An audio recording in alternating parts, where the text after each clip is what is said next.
Good morning. Welcome to Breakfast with Naga Munchetty and Dan Walker this morning. Good morning. Our headlines. A new threat to Theresa May. The Democratic Unionist Party says the PM is not keeping to the bargain over Brexit and withdraws its backing on an important vote in Parliament. After days of fretting that Mrs May's own backbenchers were trying to turf her out of Downing Street, now an entire party is wondering, well, how long she might be able to stay there. A shootout at a hospital in Chicago leaves 4 people dead, including a doctor and a police officer. Could exercise help people with incurable cancer live longer? We have a special report on the new guidance that goes against traditional advice from doctors. Good morning. When is a deal not a deal? If you're a Black Friday bargain hunter, I'll be telling you why some deals might not be all they seem. There will be no Super League in European football. The 2 most powerful officials in the game say proposed plans for a breakaway are fiction. Good morning from Sion House. We're here because we're going to be looking at the enchanted woodland through the course of the morning. But the weather today, it's cold, it's windy, there's showers or rain, and some of them, especially in the hills, will be wintry. I'll have more in 15 minutes.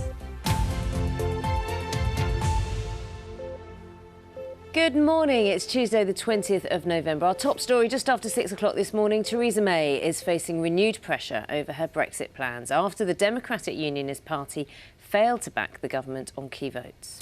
The DUP's 10 MPs contribute to the Conservatives' narrow majority in Parliament. Northern Ireland-based party are flexing their muscles because they're unhappy about Mrs May's draft Brexit withdrawal deal. Let's get the latest from our political correspondent, Chris Mason. So, Chris, this is another sticking point, but a key one, and it comes down to that backstop, that so-called backstop, doesn't it? Yeah, it does. Morning to you, Naga. Hi, Dan.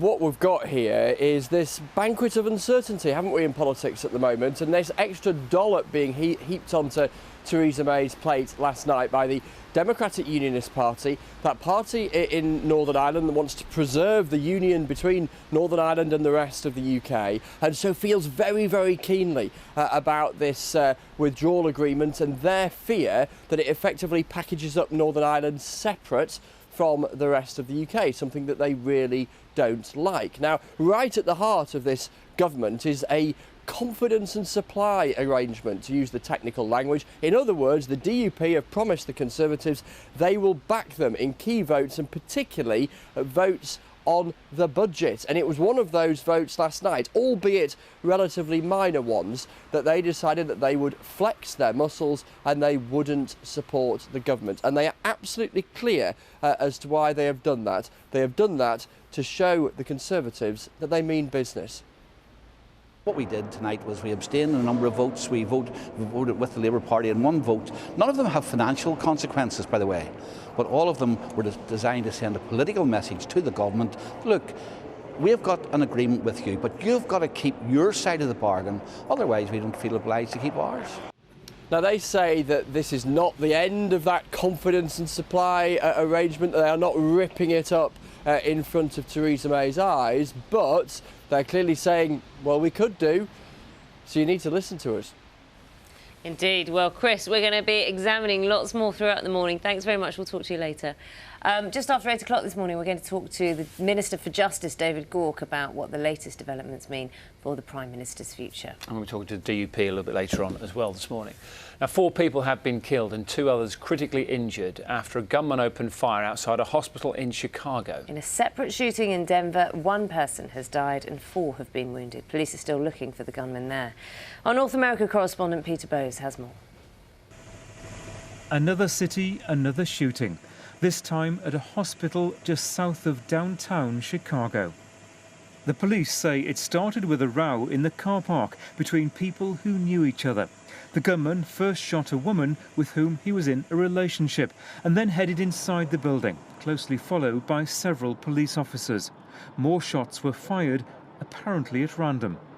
It was like pow, pow, pow, pow, pow, pow, pow, pow, pow, pow, pow. It was extreme and it was very loud and it was close. So this is what happened. I don't know, after that, SWAT came and got us out the utility room and made us walk across the street. A doctor, a pharmaceutical assistant and a police officer were all killed. The gunman is also dead. Those officers that responded today saved a lot of lives, because this guy was just shooting that poor woman that got off an elevator. Had nothing to do with nothing, and he shot her. Why? There's no doubt in my mind that all those officers that responded were heroes, and they saved a lot of lives, because we just don't know how much damage he was prepared to do. At about the same time, in another US city, another shooting was unfolding.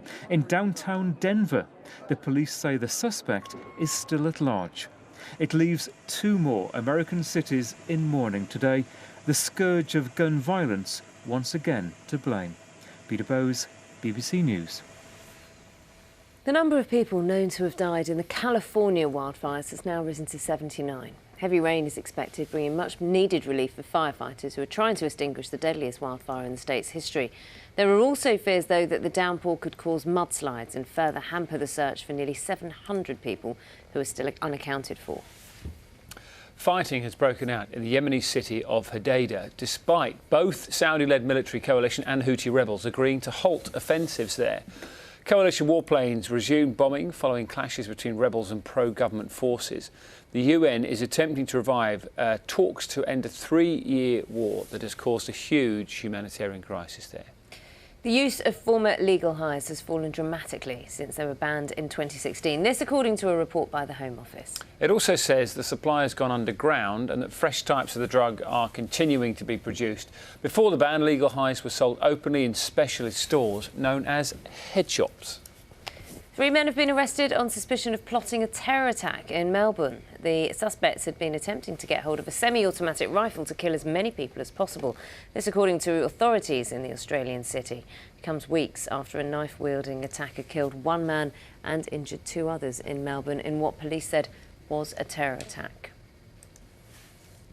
Now, the fallout's continuing to be felt after the chairman of Nissan was arrested in Japan. Carlos Ghosn is accused of breaking the country's financial laws by underreporting his salary by around £35 million over a 5-year period. Mr Ghosn, who's been described as the titan of Nissan cars, is now facing the sack, and shares in the company have fallen. Let's talk to our Tokyo correspondent, Rupert Winfield-Hayes. Rupert, thank you for coming on the programme this morning. This man is a huge player in the automotive industry, isn't he? Oh yeah, Mr Ghosn is a household name really here in Japan. So his arrest last night when he arrived here on a private jet from France for a board meeting at Nissan, I think it took him by complete surprise. There's no indication he had any inkling of what was about to happen. It's taken the whole country by surprise because for the past 20 years or so, since he took over control of Nissan, since the French company he came from, Renault, took over control of Nissan, he has really been one of the titans of the auto industry, turning Nissan around, turning it back to profit and making it a global player again. So it has come as a huge shock. We have started to get a few details of the allegations against him. It seems one particular detail that's come from Japan's national broadcaster is about 4 houses that were bought for Mr Ghosn in Lebanon, in Brazil, in France and in the Netherlands, which cost a total of around £15 million. Apparently those houses were all bought by Nissan and were not declared as part of his package. And that's certainly part of why he is accused of serious financial misdeeds. And he remains in custody here in Tokyo this morning. Thank you very much for that, Rupert. We shall continue to follow that story throughout the morning. Thank you. The International Space Station turns 20 today. It's a milestone in its planned 30-year mission. Its first component was launched on this day in 1998 from the Cosmodrome in Kazakhstan, with the second part launched by NASA 2 weeks later. In total, 16 nations were involved in its construction, and there have been 136 space flights to deliver the parts to build it. Did you know it's the 3rd brightest thing in the night sky? No. After the Moon and Venus. I know now. I've been doing my research on the International Space Station. More of that later for you. Now, the Duchess of Sussex met the pop band Take That as she attended the Royal Variety performance for the very first time. Here she is, wearing a black and white sequin dress, as you can see, for the charity gala in the London Palladium last night, which was also attended by the Queen. And there, Take That, wearing a black suit, in case you're interested in that. And a bit brown one as well. Yes, and there's Prince Harry, who's also wearing a suit. And red suit. They'd coordinated. Yes. There you go. There's Chloe's watch for you this morning. Time now is 6:10. I'm Lovely in cream. blouse, lovely blouse. Thank you very much. Lovely tie, lovely dress, Sally. Which It's almost strip we've got coming up? It's almost leopard. really? No, it's not leopard print, is it? It's No, I think it's snake print. that's what I meant to say. Yes. And on that theme, we have snake news at the end of this little bulletin. dear. Oh, well, you're going all, I'm a celebrity on us. Kind of. I am. Oh, are you? Of course I am. Oh, right, yes. okay. Aren't we all? Morning. Morning. We're starting this spot this morning with an exclusive story from our correspondent Richard Conway. You will have heard talk about this breakaway European League, like the best teams from lots of different European countries forming their own league, which is tricky because you think, what happens to the rest of the clubs in the Premier League? Financially, the gap between them all could get even wider. Well, I can tell you, it's not going to happen. The president of UEFA and the chairman of the influential European Club Association say they are united on this subject. There will not be a European Super League, despite leaked documents claiming secret talks have been held to create a new competition involving the continent's biggest teams. Manchester City there in Sky Blue Strip. It's a big night for Scotland in the Nations League. Victory over Israel at Hampden Park will earn them at least a playoff spot for Euro 2020. Big blow for Arsenal and England, though. This is bad news. Jordan Nobbs could miss next summer's World Cup after rupturing her knee ligament. Remember, we reported on this yesterday. We now have more details. It's not good. Better news, though, for the Formula 3 driver, Sophia Florsch.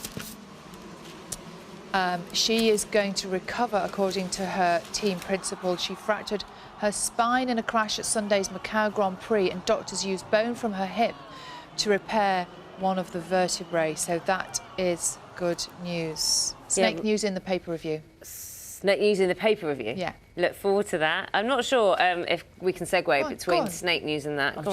Every time I see that Sophia Florsch crash, gosh, it's amazing. It's incredible that she's alive. Unbelievable. Yeah. Yeah. She's very, very, very lucky. She was shunted, then her brakes went, then the car flew. The speed at which she flies off the track. Because when you first showed it to us yesterday, I actually thought I was looking at the wrong car because she travelled through the screen so quickly.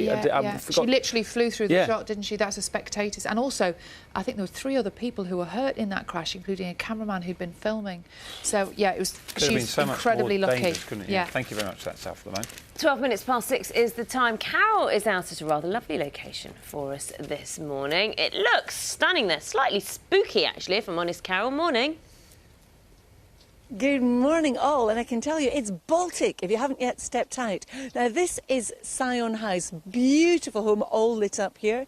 It's actually the current London home of the Duke of Northumberland and his family, and it's been in the family for over 400 years, although the house itself has stood there for 500 years. Now, there's always been a garden here for the last 600 years or so, and that's what we have come to look at today. It's currently being lit specially for us to show the stunning enchanted woodland. And if you want to come down and see it, you've only got a few more opportunities this Friday, Saturday and Sunday from 5 o'clock. Now, this morning, as I've already mentioned, it feels Baltic, and it's only going to feel colder as we go through the course of the day as the wind strengthens. So the forecast for us all today is a windy one. We're looking at showers or indeed longer spells of rain, and some of the showers will be wintry, especially so on the tops of the hills. But in some of the heavier showers, we could see a bit of sleet or hail even at lower levels. Now, this morning you can see all the blues across the chart. This is an air mass chart, so the air across us is blue, indicating that it's cold, but the easterly winds coming in from a cold continent.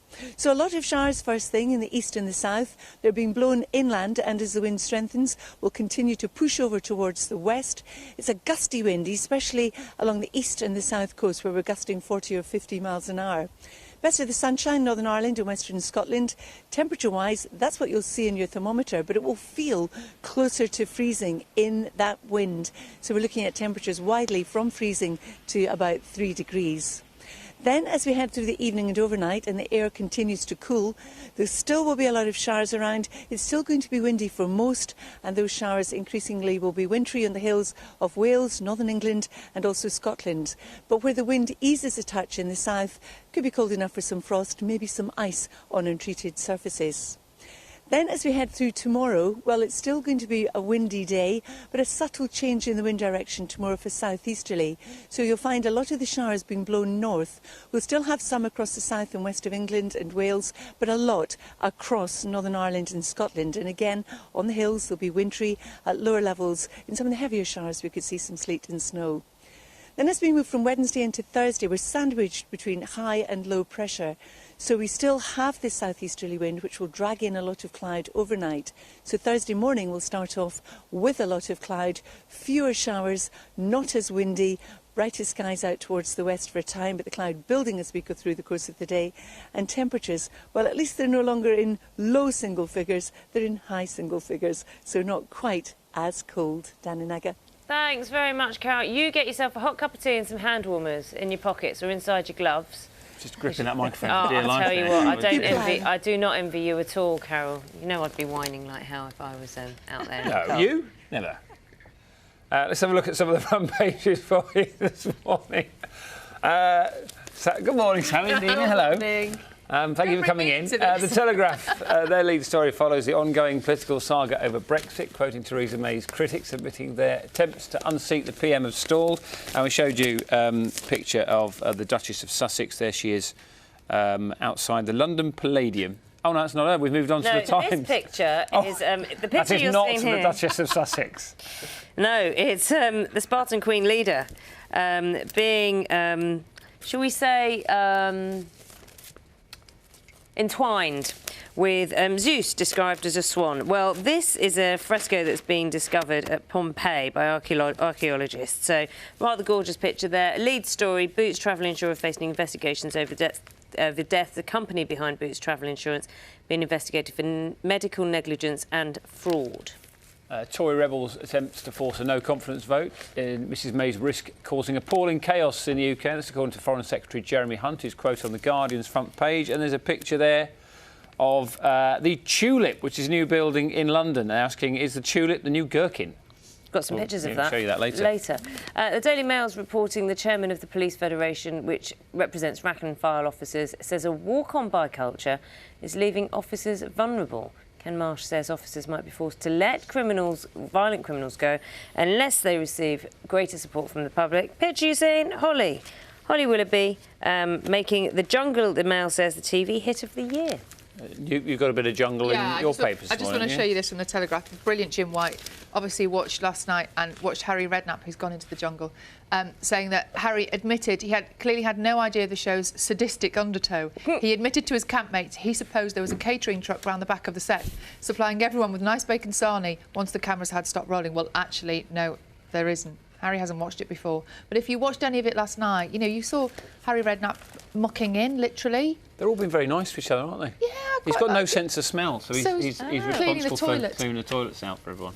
Also, it won't bother him in terms of taste, because taste is all related to smell. So if you've got no sense of smell, you won't taste all the badness. I would worry about texture.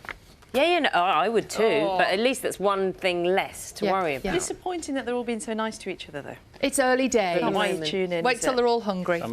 Isn't Noel Edmonds meant to be turning up soon? That could is he? It could be an interesting dynamic. It could, couldn't it? Yes. What have you got, Nina? Sorry, on to different matters.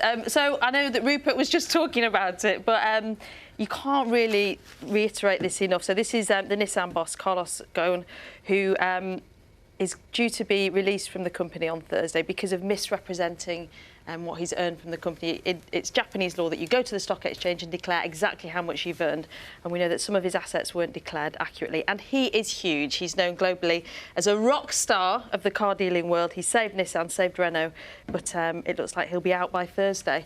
Another story, who is a fan of a Mr Kipling French Fancy? Oh, I love a What French do they look fancy. like? Many years ago, yeah. The What do they look like? Little pink, little square ones. yellow and brown square ones. You bubble on top. definitely have had one. What, in the individual cupcake thing? Yes, Some are like pink, square. some are yellow. pack.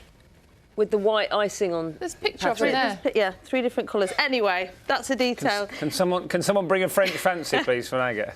So if you are going to buy one for the first time, Naga, make sure that you go to a regular store. Can I have a look? Rather than a convenience store, because we knew this already, but there's some detail being done from an investigation by the BBC's Inside Out programme. Basically, if you go to a convenience store compared to a big store, you can pay up to 3 times the prices of products. Mr Kipling is about 1.5 times the price. Ooh. But a banana, for example, Yes. can be 3 times the price in a convenience store. That's because of the costs of where they're located, isn't it? Yeah, but it's a big High jump, that, rents. isn't it? Yeah. Thank God for the convenience there, aren't you? Yes, that's a lot of banana Yes. to pay for.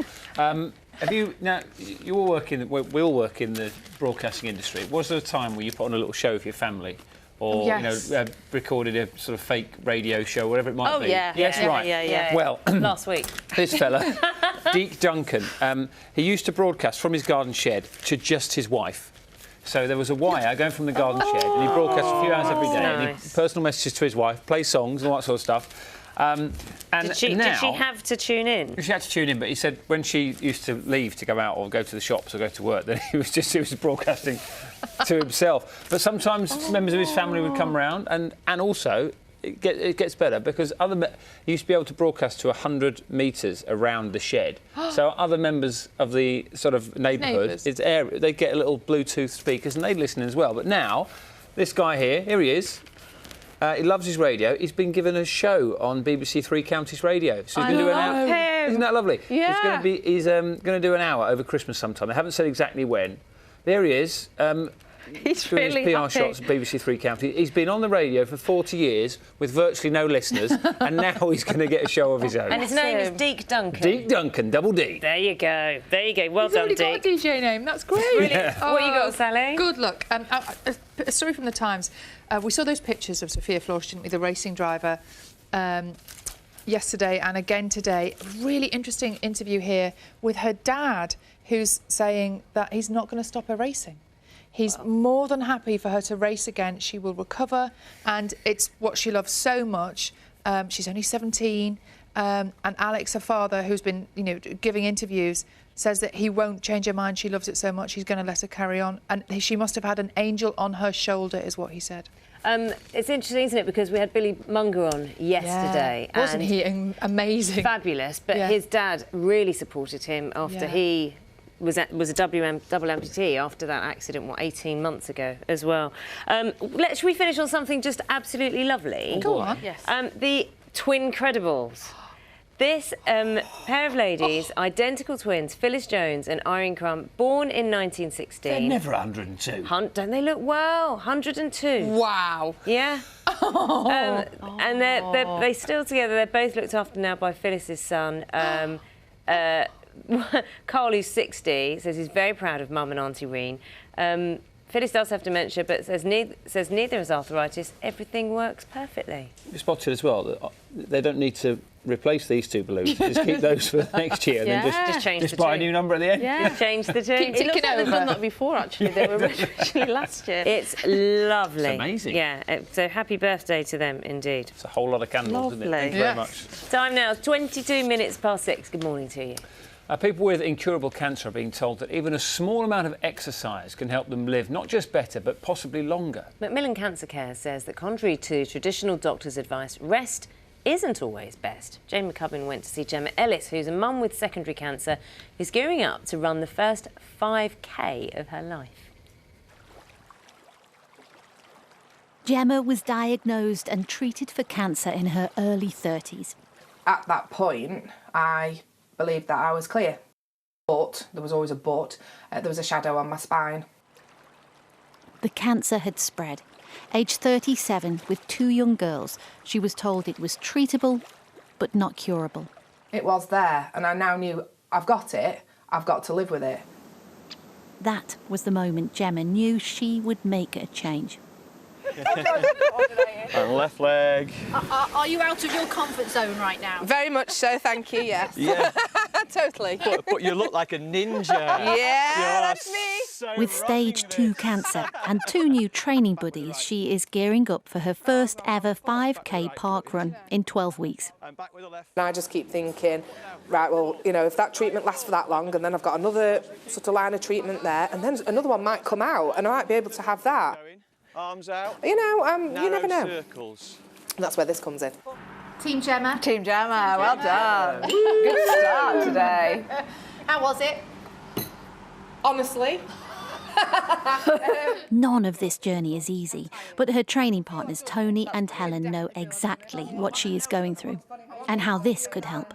I was actually only diagnosed in May 2017, and I went from training for an ultramarathon to being terminally ill in 36 hours, which was a bit of a shock. I was diagnosed with stage 4 breast cancer in April 2016, 6 months after doing a half Ironman. My first question to my oncologist was, can I still do it? And his reply was absolutely, I could. And knowing that has kept me sane. And I really hope that as part of this process, you're really going to kind of find that works for you too. Yeah, that's what I'm hoping. Yeah. And march! Macmillan, the cancer charity, says this is about more than hope. Exercise can help patients with incurable cancer not just live better, but live longer. Doctors have always advised their patients to rest. Rest is not always best. Small amounts of physical activity, not running marathons or leaping around in Lycra, can make a really significant difference. There certainly does seem to be an effect on some of the growth factors that stimulate cancer to grow. 5K. Had you ever thought about a 5K before? How's she going to go on? I think we've worked out a training plan for Gemma. I think she's pulling tongues off camera. She is. Here. I think Gemma may learn to hate us over the course of the next 12 weeks. Gemma's going to be amazing. Slippy, isn't it? I don't know my prognosis, and I never want to know my prognosis, but I know that it's probably not great. But somewhere in the back of my mind, I kind of keep thinking, I will be here. I will be here to see that. I keep giving myself little milestones. I'm hitting them already, and I intend to do so for a long time. And thanks, of course, to Gemma there for sharing her story. And later in the programme, we'll be talking to a cancer rehab specialist who also continued to exercise through her own chemotherapy. Yeah, let us know what you think about that. You can get in contact via the usual means. We're on email and on social media as well for you this morning. Coming up and during the rest of the programme, we'll be being bombarded by Black Friday bargains. Do you know, to the point, I thought Black Friday was last Friday because I've had so many emails about it. And I know it's always this weekend. It's gone crazy. But I just thought, oh, well, it's been and done. So when we were talking about it this morning, I said, well, it's done. And they were like, no, this is a build-up. But it's a good question. Are all the deals as good as they seem? Nina has a bit of a worrying warning for us all this morning, so make sure you pay attention to that. Yeah, you should pay attention to that. Time first, though. Get some news, travel and weather. See what's happening where you are this morning. We'll see you again in about 3 minutes.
Hello, good morning. You're watching Breakfast with Naga and Dan this morning. Good morning, it's 6:30. Thanks for joining us. We'll bring you all the latest news and sport in a moment. There's loads coming up on the programme today. We're asking if the electric scooter is the answer to our daily traffic woes. They are illegal to drive on the roads at the moment. We're going to hear from some people who say they should be used to ease congestion. He's one of our most successful Olympians, but these days Mo Farah has turned his attention to conquering the marathon. He'll be speaking to us exclusively this morning with some exciting plans for next year. Among the harrowing images of the First World War in Peter Jackson's documentary They Shall Not Grow Old, one woman spotted her grandfather. We're going to talk to Jenny Pateman about the emotional moment she recognised her relative.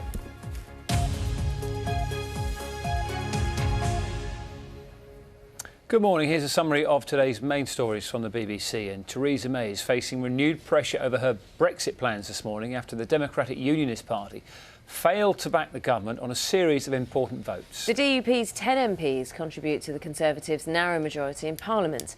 The Northern Ireland-based party is thought to be flexing its muscles because it's unhappy about Ms May's draft Brexit withdrawal deal.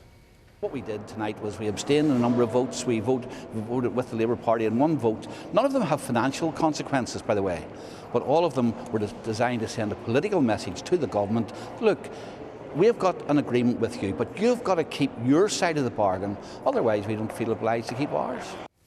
4 people have been killed and 2 others critically injured after a gun battle outside a hospital in Chicago. 2 female members of staff and a police officer died, as well as the gunman. The motive isn't yet known.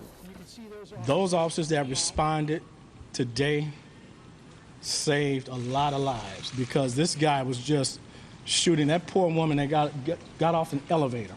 Had nothing to do with nothing, and he shot her. Why? There's no doubt in my mind that all those officers that responded were heroes, and they saved a lot of lives because we just don't know how much damage he was prepared to do. Fighting's broken out in the Yemeni city of Hodeidah, despite both the Saudi-led military coalition and Houthi rebels agreeing to halt offensives.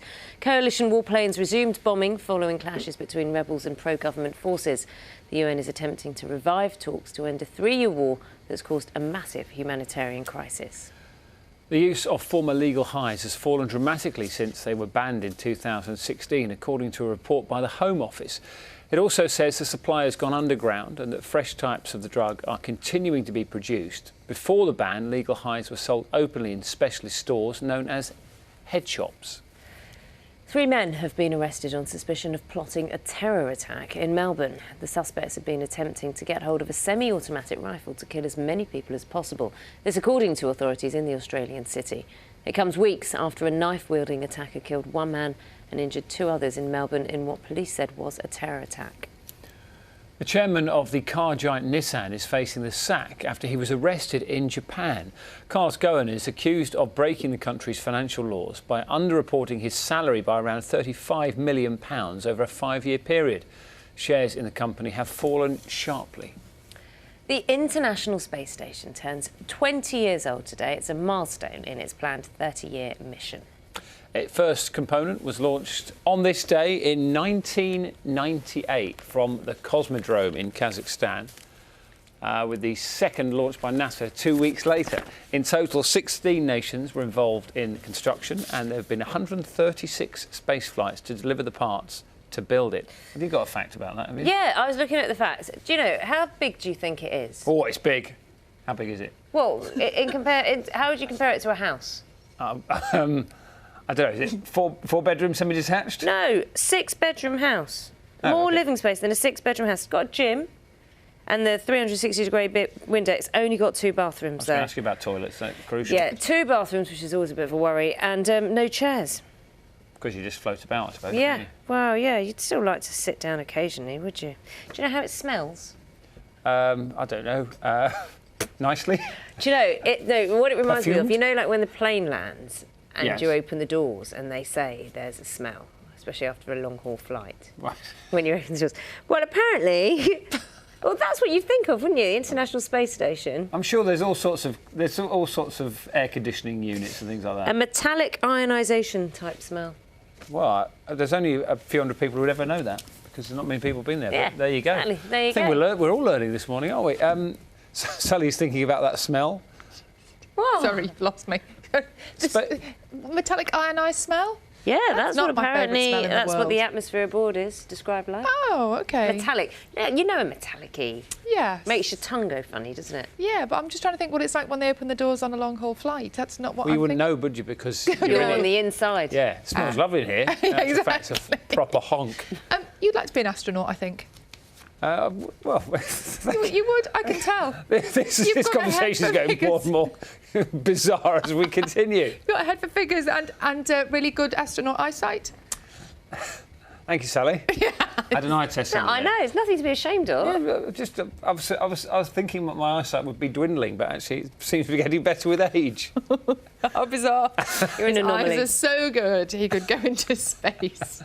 Now, meanwhile, we've been talking about this European Super League, haven't we, for football? The best clubs in England playing against the best clubs in other countries throughout Europe.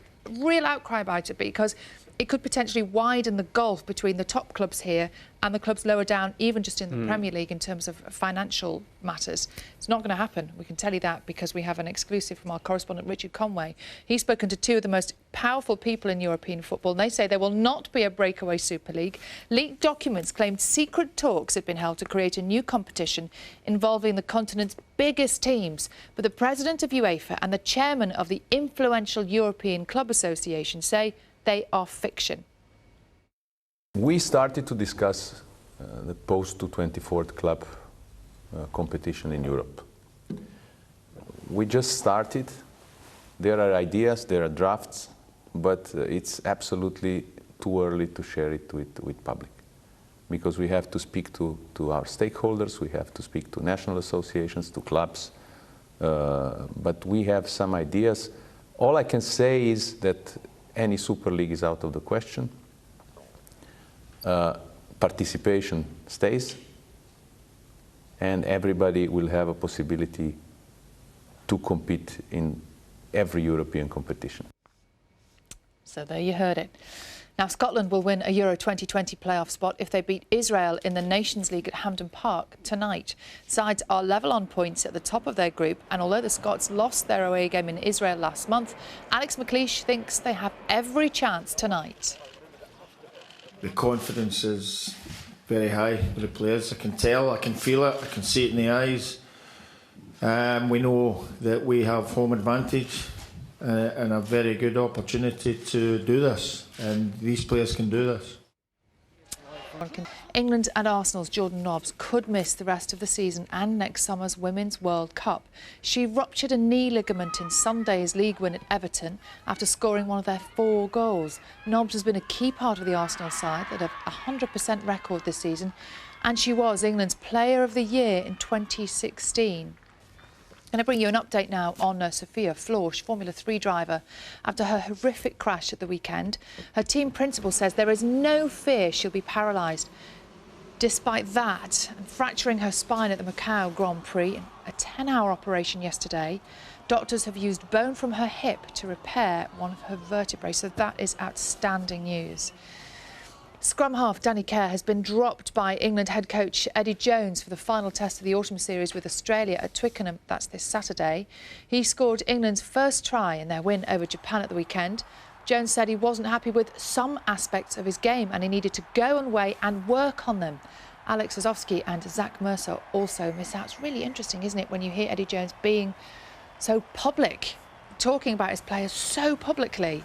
Brutal, isn't it, really? It's really brutal. But I suppose maybe the professional sportsmen and women, I think, appreciate that when they as being told straight. I always think I think that they're being told straight is great, but then telling everybody else as well. Yeah. Well, is another when you thing. talk about football managers as well, Yeah. there's that whole debate, isn't there, about whether or not they're selling their players out or supporting them privately. Very often they're saying one thing to the press and saying something completely different behind closed doors. Meanwhile, the boxing legend Manny Pacquiao isn't hanging his gloves up just yet. You might know he's a senator in his homeland, but he's going to fight the American Adrian Broner in Las Vegas in January. It's going to be busy. Pacquiao is the only boxer to have won world titles in 8 different weight divisions. Just ridiculous. The 5-time world darts champion Raymond van Barneveld is to retire from the sport. He's known as Barney. He's going to call it quits after the PDC World Championship. Not till 2020. He's one of only 3 players to have won 5 titles, but says he can no longer keep up with the other players. And finally, for me, here's a challenge for us all. Watch this young Chechen boy, 5-year-old Rahim Kuriev. He's 5. Oh. He completed 4,105 press-ups. There's doing a few pull-ups, obviously, without a break. He was doing press-ups for 2 hours, 25 minutes. He was so good, the Chechen leader, Ramzan Kadyrov, has given him that car as a prize. How young can you get your licence in? Not at 5. No, just like, yeah. He's given a 5-year-old a car. That's a bizarre known as the story. Chechen Schwarzenegger. Is it? Is it safe to do? Yes, exactly. That's what I was do you know what? I actually don't know. I'm not sure it is. You do sometimes see really little tiny kids, don't you? Who, perhaps they're going to be encouraged by Bizarre gift, by the way. Well done, 5-year-old boy. Here's a car. Here's a car. He's really good at press-ups, though. Yes. And pull-ups. And pull-ups. With legs out. Not even just hanging there. Can I just say this? Who makes a child do press-ups for 2.5 hours? Yeah. It's a there was a car involved. Yeah. 6:42. Good morning to you. Now, Theresa May's cabinet will meet today to try and overcome the remaining political obstacles to striking a deal with Brussels. But there are such opposing views on Brexit that many are asking if the different camps can ever reach agreement. Let's talk to our political correspondent, Chris Mason. Morning, Chris. So I suppose it's, yes, I disagree about this, you disagree about that, let's all disagree disagreeably, and as long as we're all disagreeing with Theresa May, it's okay. Yeah, that's about it, really, Naga. I think I'll just hand back to you, and you can carry on with the rest of the show. Nothing more for me to say. But no, you get to the heart of it there, Naga, in terms of the disputes and the disagreements that are going on at Westminster. And people like me pop up on the telly and start wanging on about this MP or that MP or this group with a funny name or that group with a funny name, and it can all just sound like noise. And believe me, there's an awful lot of noise. But what we thought we'd do this morning is talk you through some of those groups that are absolutely central to determining whether the Prime Minister can get her Brexit plan through the House of Commons in a few weeks, and give you some sort of an insight into these rows that are going on. So we thought we'd think of the Conservative Party as a camp. Not necessarily a very happy camp, but they're all assembled around the campfire. And believe you me, I could do with a campfire at Westminster this morning because it is mighty parky. So let's have a think about the first group. We're going to call the first group the Pizza Club of Brexiteers. I wouldn't mind a slice of Hawaiian right now to help wake me up. These are the MPs who've been meeting relatively regularly in their own offices, often over pizza late at night, to plot and to mooch and to have a think about what kind of Brexit they would like, and crucially whether or not they can shape it from within. So people like Andrea Leadsom, the Brexiteer, the leader of the Commons, amongst those who is still around the cabinet table. Who else is there? Let's take a look at the next group, the European Research Group. You regularly hear people like me wanging on about the ERG.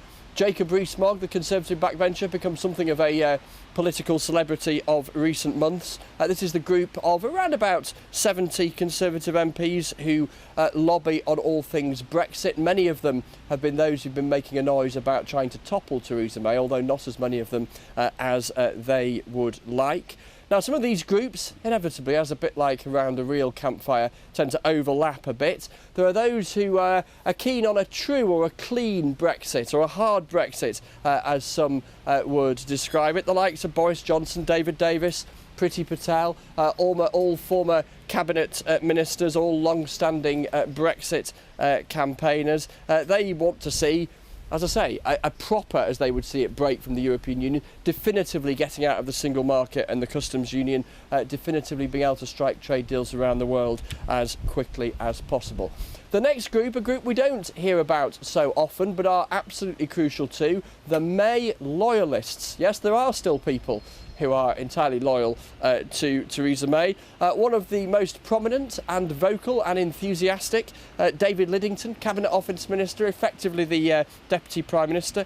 David Gauke as well, the Justice Secretary, who'll be here on breakfast a little later on. They are out and about at the moment, alongside the Prime Minister, selling her Brexit plan and trying to convince as many people who will listen, and there are plenty who won't, that it is worth supporting in a couple of weeks' time. And then the final group are the former Remainers, those who have been most vocal about what they see as the drawbacks of Brexit, some of whom are campaigning for what they describe as a people's vote, another referendum. Anna Soubry and Justine Greening and Philip Lee, Conservative MPs who would loosely fall into that group. So a brief canter around the warmth of the Conservative campfire, and as I say, if only they would set it up right here behind me and strike a match, because I could really do with it this morning. A couple of marshmallows as well and go down a treat. Oh, it looks actually wonderful. The lighting at Westminster this morning is lovely. You look great as well, but I can imagine you are freezing cold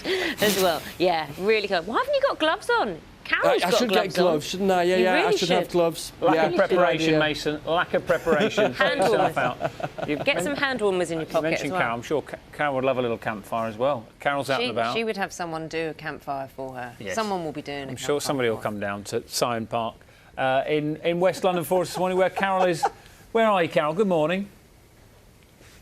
Good morning. I am in Syon Park this morning, and look how beautifully lit up it is. The lights on the trees reflecting in the water. This was actually one of Capability Brown's first major projects. He was good chums with the Duke of Northumberland, and Syon House and Syon Park have been in the hands of the Duke of Northumberland's families for over 400 years. And if you take a look up here, look at the bridge all lit up. What a lovely place to go for a stroll with one of your loved ones.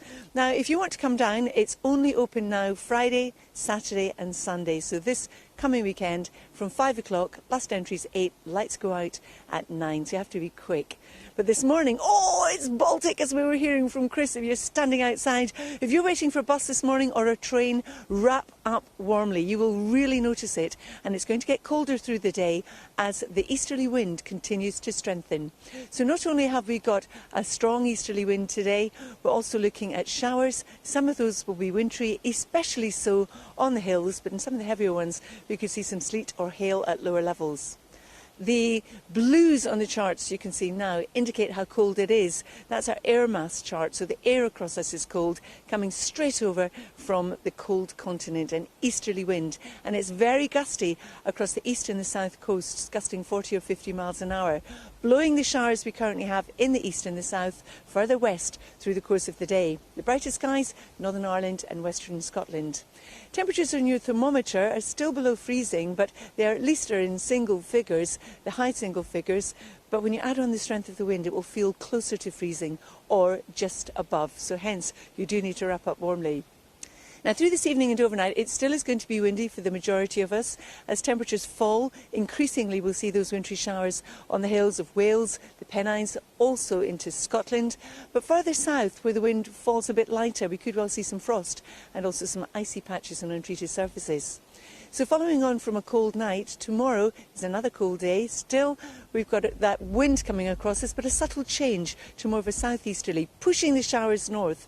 So it will be the south and west of England and Wales that see the showers. Northern Ireland and Scotland, you'll have showers or longer spells of rain. Again, wintry on the hills.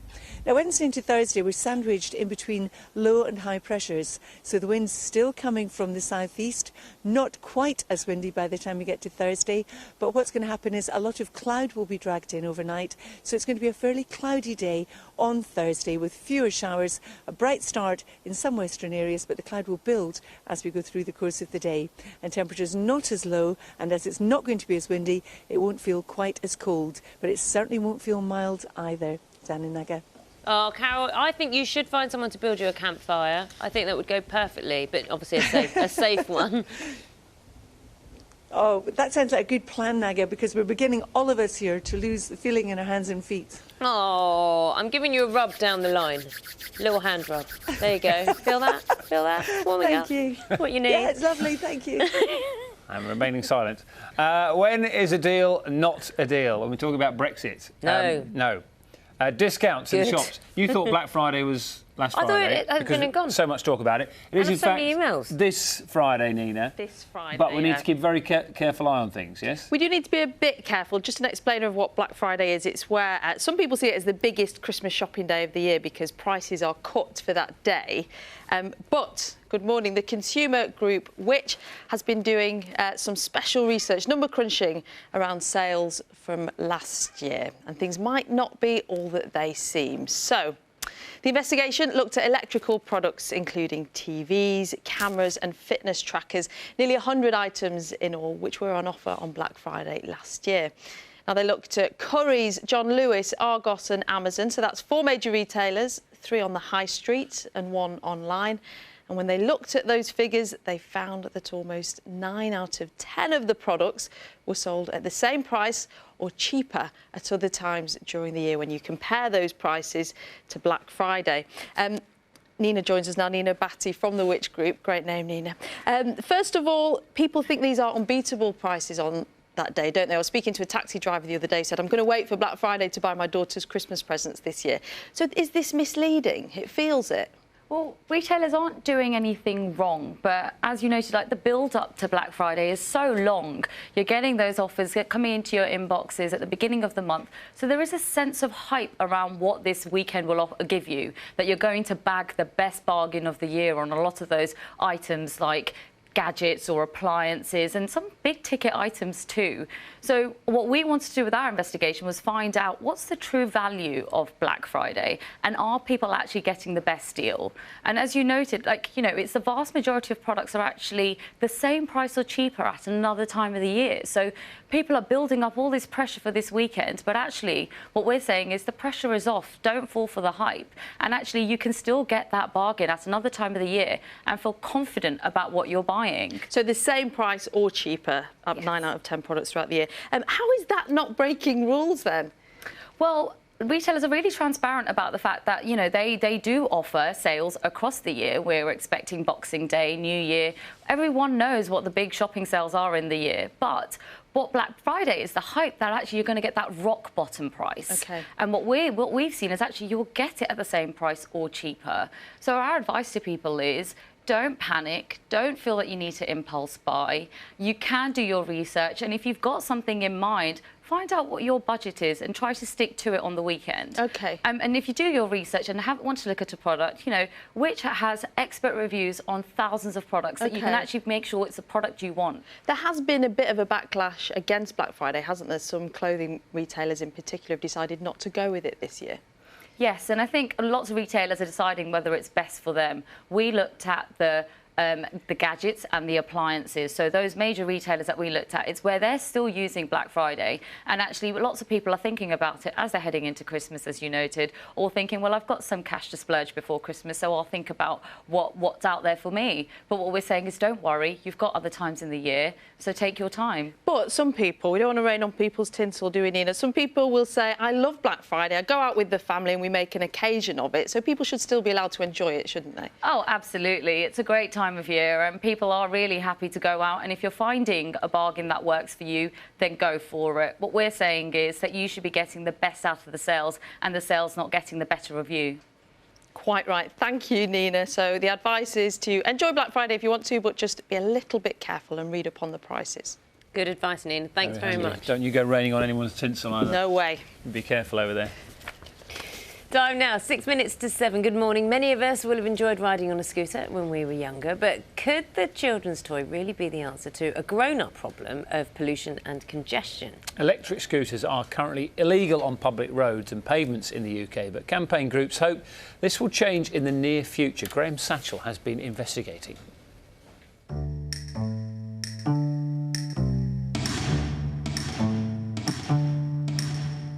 The electric scooter. Is this the answer to Britain's congested, polluted roads? I haven't been on a scooter since I was about 6, so this could be good.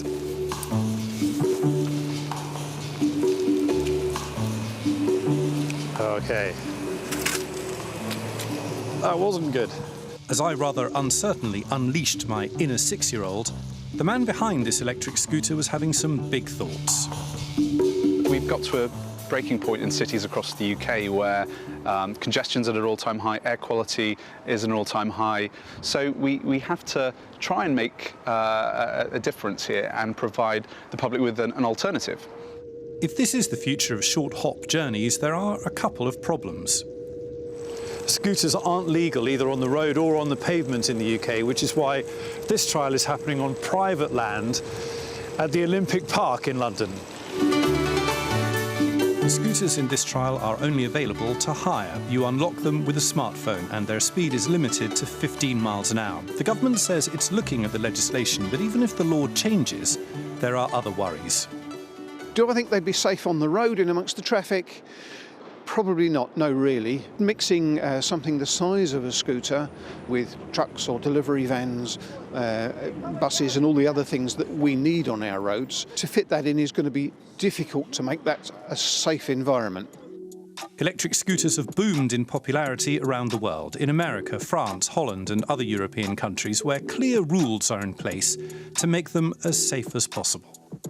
This is certainly not for fast roads and it's certainly not for the pavement. We want them in the cycle paths and we will work with cities and governments across the UK to invest in actually improving those cycle infrastructures so that both cyclists and scooter riders can both ride safely. The trial in Elizabeth Park runs for the next 3 months. Electric scooters, driverless cars, smart roads. Getting from A to B could be unrecognisable in the future. Graham Satchell, BBC News. Certainly food for thought, isn't there? You see them all over Europe, don't you, when you go Yeah. out and about? It's about road sense. Even even cycling, you wonder about road sense when you're a cyclist or not. So Talk about road sense. We've got Mo Farah coming up a little bit later on. yeah, he's got some really exciting news. And one of the biggest stars in baseball, Alex Rodriguez, is going to be here before we finish today as well. You are going to be laden with sport. But first, get the news, travel and weather where you are this morning. See you soon.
Good morning. Watching Breakfast with Naga Munchetty and Dan Walker. Good morning. Our headlines today. A new threat to Theresa May. The Democratic Unionist Party says the Prime Minister is not sticking to the bargain over Brexit and withdraws its backing for an important vote in Parliament.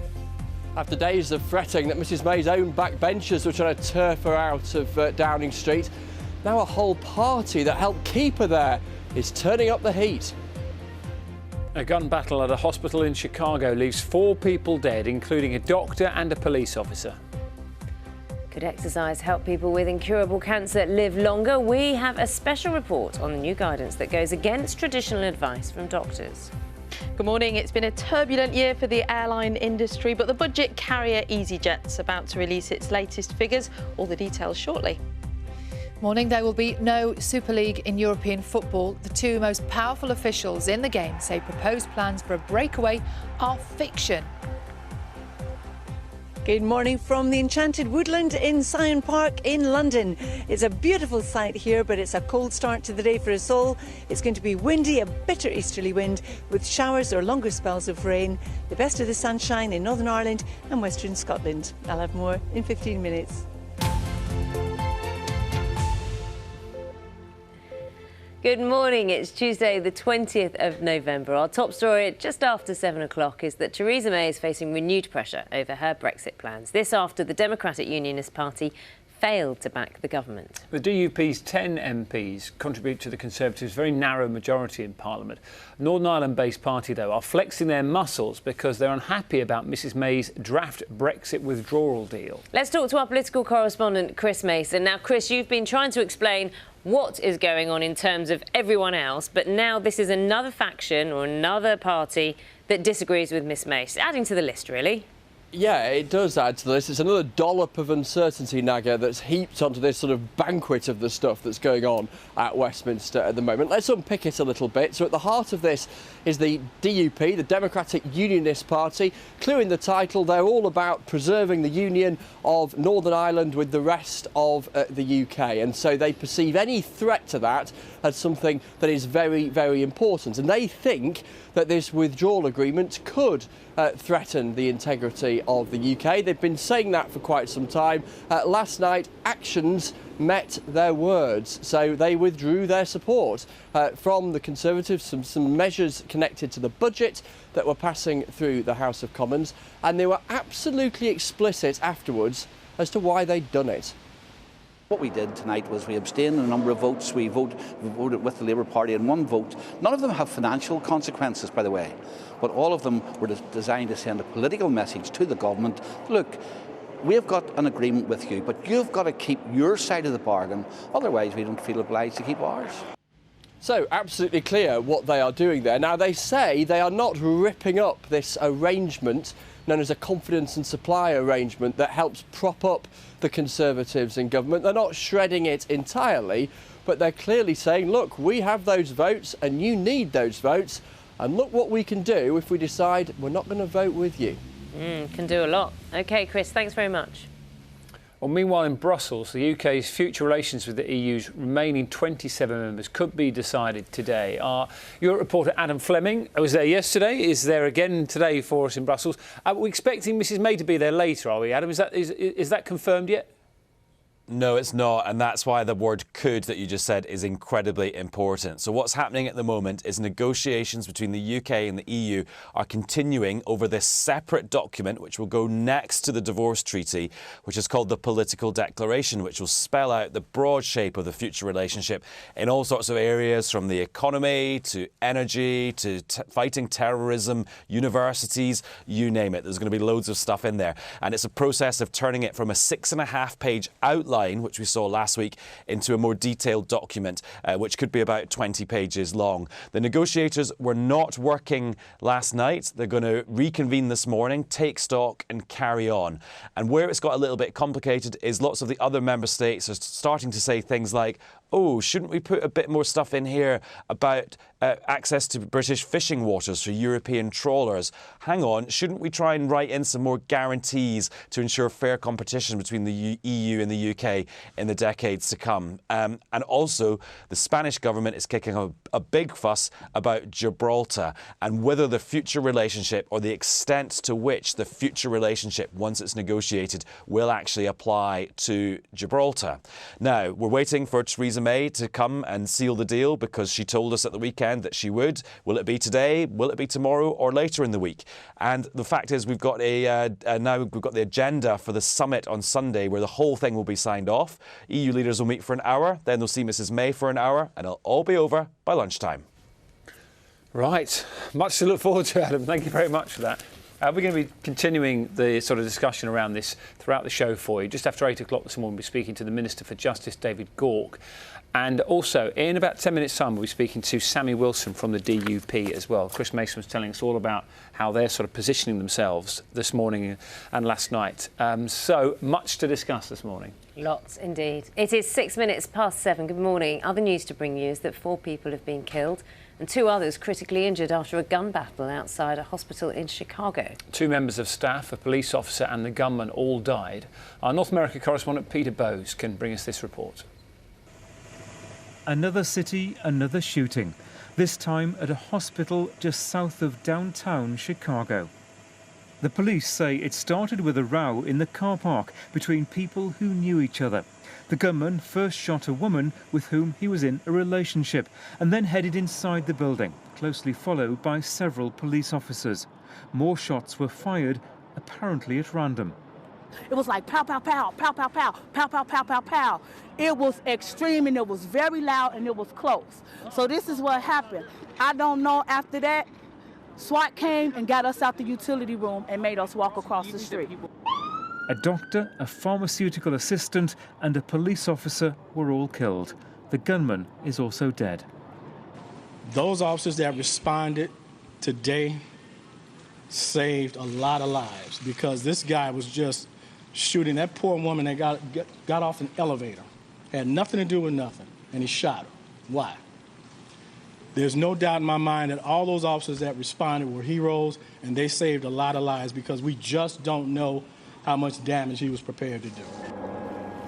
At about the same time, in another US city, another shooting was unfolding. In downtown Denver, the police say the suspect is still at large. It leaves 2 more American cities in mourning today. The scourge of gun violence once again to blame. Peter Bowes, BBC News. The number of people known to have died in the California wildfires has now risen to 79.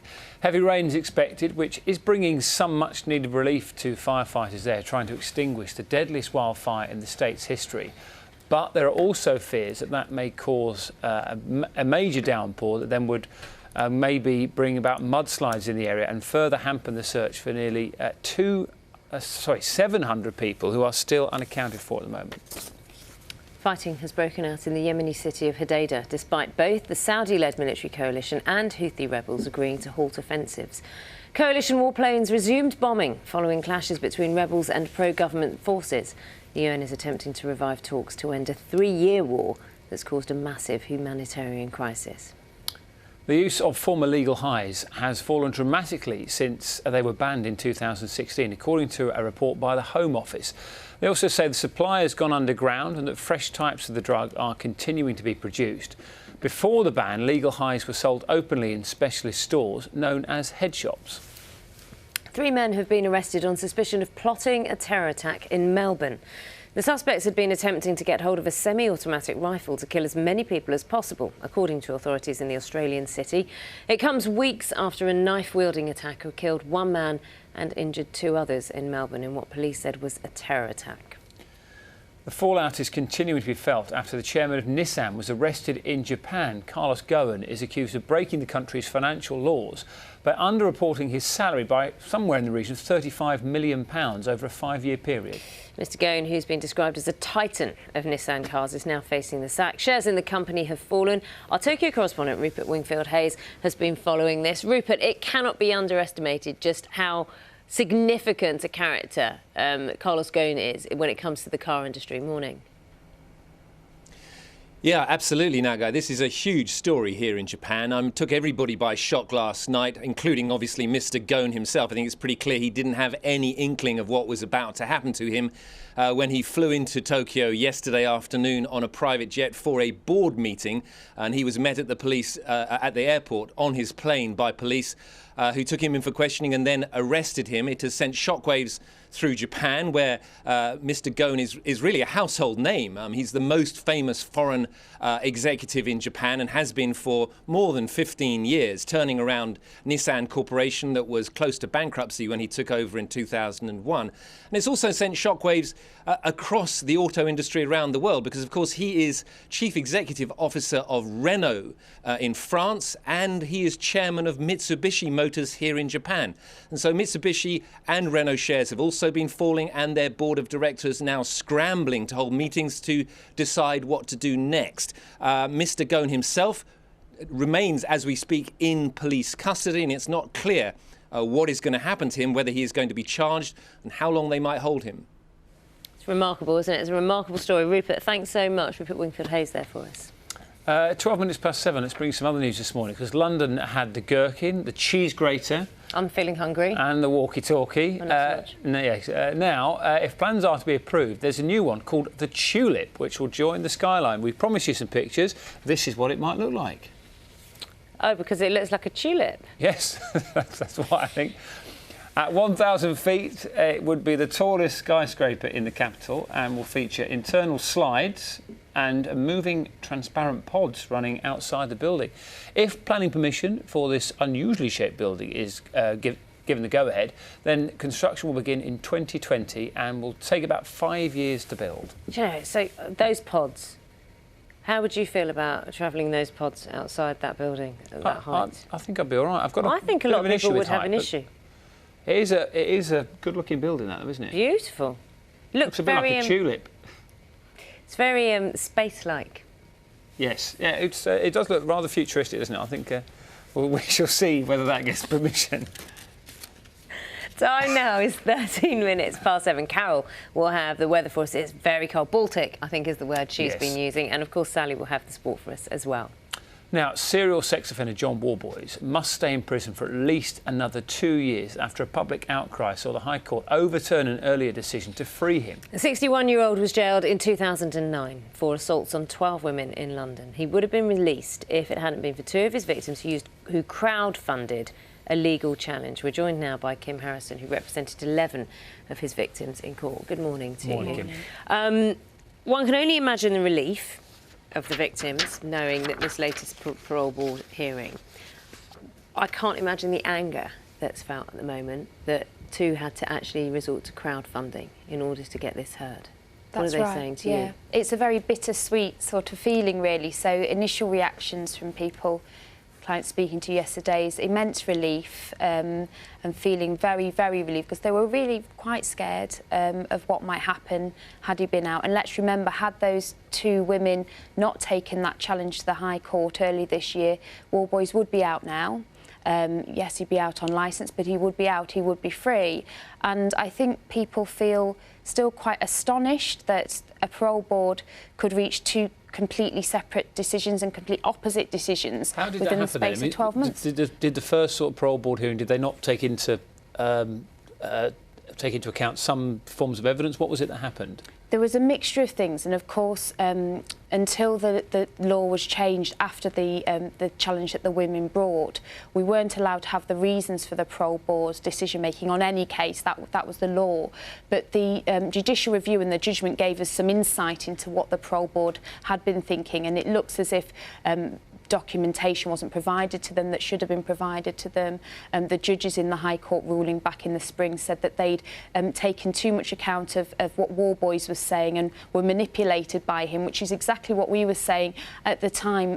Back in January this year, we were saying this man is manipulative, this man is dangerous, this man is gaming the parole board, and actually that turned out to be true. And the most recent parole board decision has said part of the summary of reasons why he is a danger to women is he still believes that rape is acceptable. He still wants to control women. He still has issues around you know, sexual fantasies, etc., drug and alcohol issues. I mean, this man should never have been considered to be released. This was plainly the wrong decision that was made before. But we need to move forwards now, I think, to a situation where this can't happen again. So rather than two women having to make a legal challenge to crowdfund to raise thousands of pounds, victims need proper rights to be consulted when somebody like this is put forward for release. Well, this was part of the debate as well, wasn't it? It was about the convictions that he had and whether those victims who weren't related to those convictions, whether their testimonies were taken into account as well. Is that going to change? Have you been given any indication of that?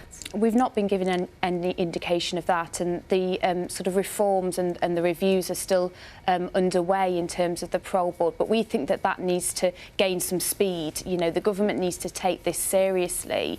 I personally am representing clients in other cases that don't have the same level of media attention, where they found out that their offenders are going to be released from looking at the newspapers, where they're still trying to get information about what's going to happen and they're being ignored as well. How would that work though? So take Wallboys out of this. There is a person who is accused of a crime, multiple offences of the same crime. 3 people, it's proven in court that he did commit this crime against 3 of those people. 8 other people, 9 other people accused him of the same crime, but it wasn't proven. Is it fair that those 8 or 9 people, when it wasn't proven, and he or she wasn't convicted of this crime, can be considered?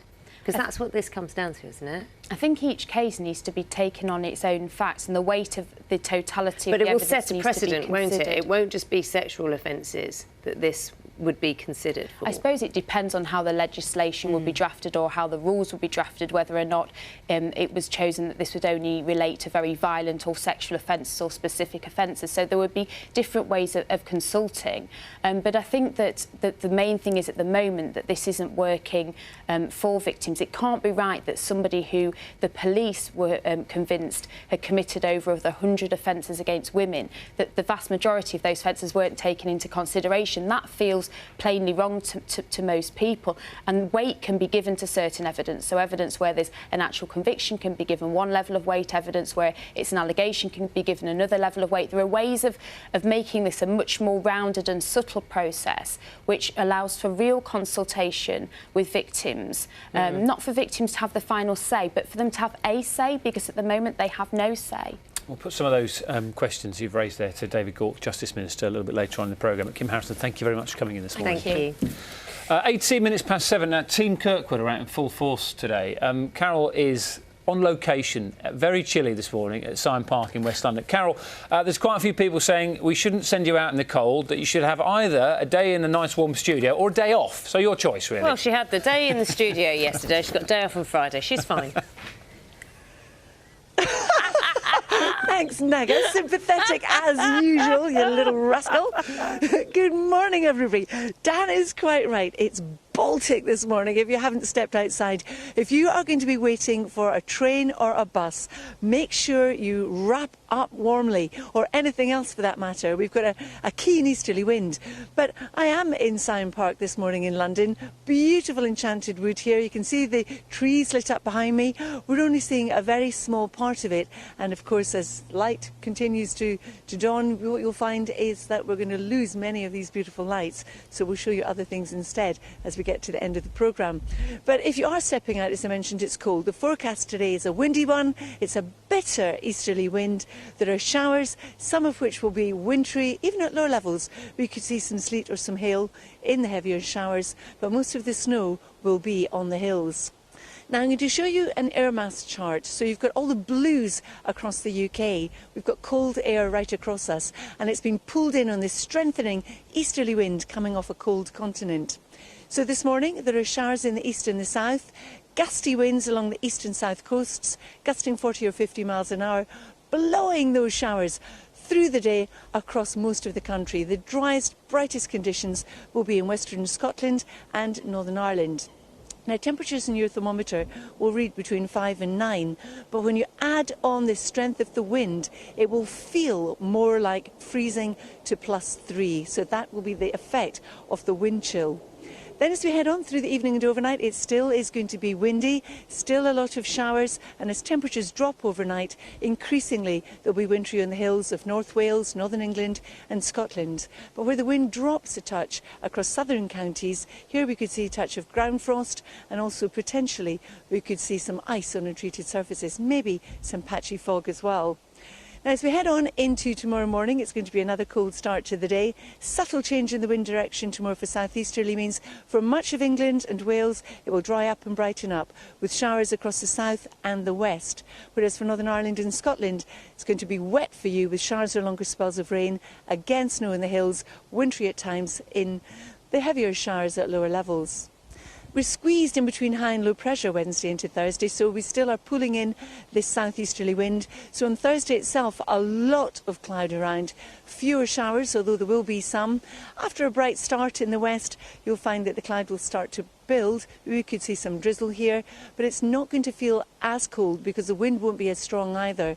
So we're looking at temperatures between about 6 and 9 degrees. Still, that is no heat wave in my books. Dan and Naga. Not too bad at all. Your books, you know what? You're a hardy lady. Am I making up for my lack of sympathy I don't earlier? think so, no. No? OK. You certainly are not, Naga. You're in deep trouble. That's there's a GIF in the making, if ever saw one. That's sympathy. Someone will be clipping that as we speak. 7:22. Good morning, everybody. Good morning. So we've had numbers from EasyJet, the budget airline, just released the figures. Nina's been ploughing through those. Yes. Interesting reading? Yeah, it is actually. When you consider that Monarch collapsed last year, Air Berlin collapsed, Alitalia, Flybe have all been in trouble, it's good news that there is good news. 10% increase in passenger numbers, a 16% increase in total in revenue.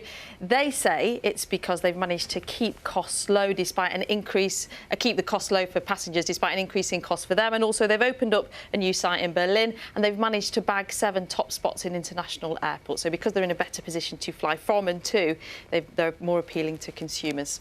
What about the B word? The B word. What B word, Dan? Budget. The other one, Brexit. Yeah, so it was forecast to have a big impact on airline sales because people might not be sure about whether their flights would be affected. But actually, 50% of seats sold for the first half of next year are pretty similar to this year, which would imply that consumer confidence has remained the same. So the same number of people expected to fly around Europe as did this year in the first half. That's just the first half of the year, though, in terms of sales. Yeah, who knows? Who knows? Who knows, indeed. Nina, thanks very much for that. Thank you.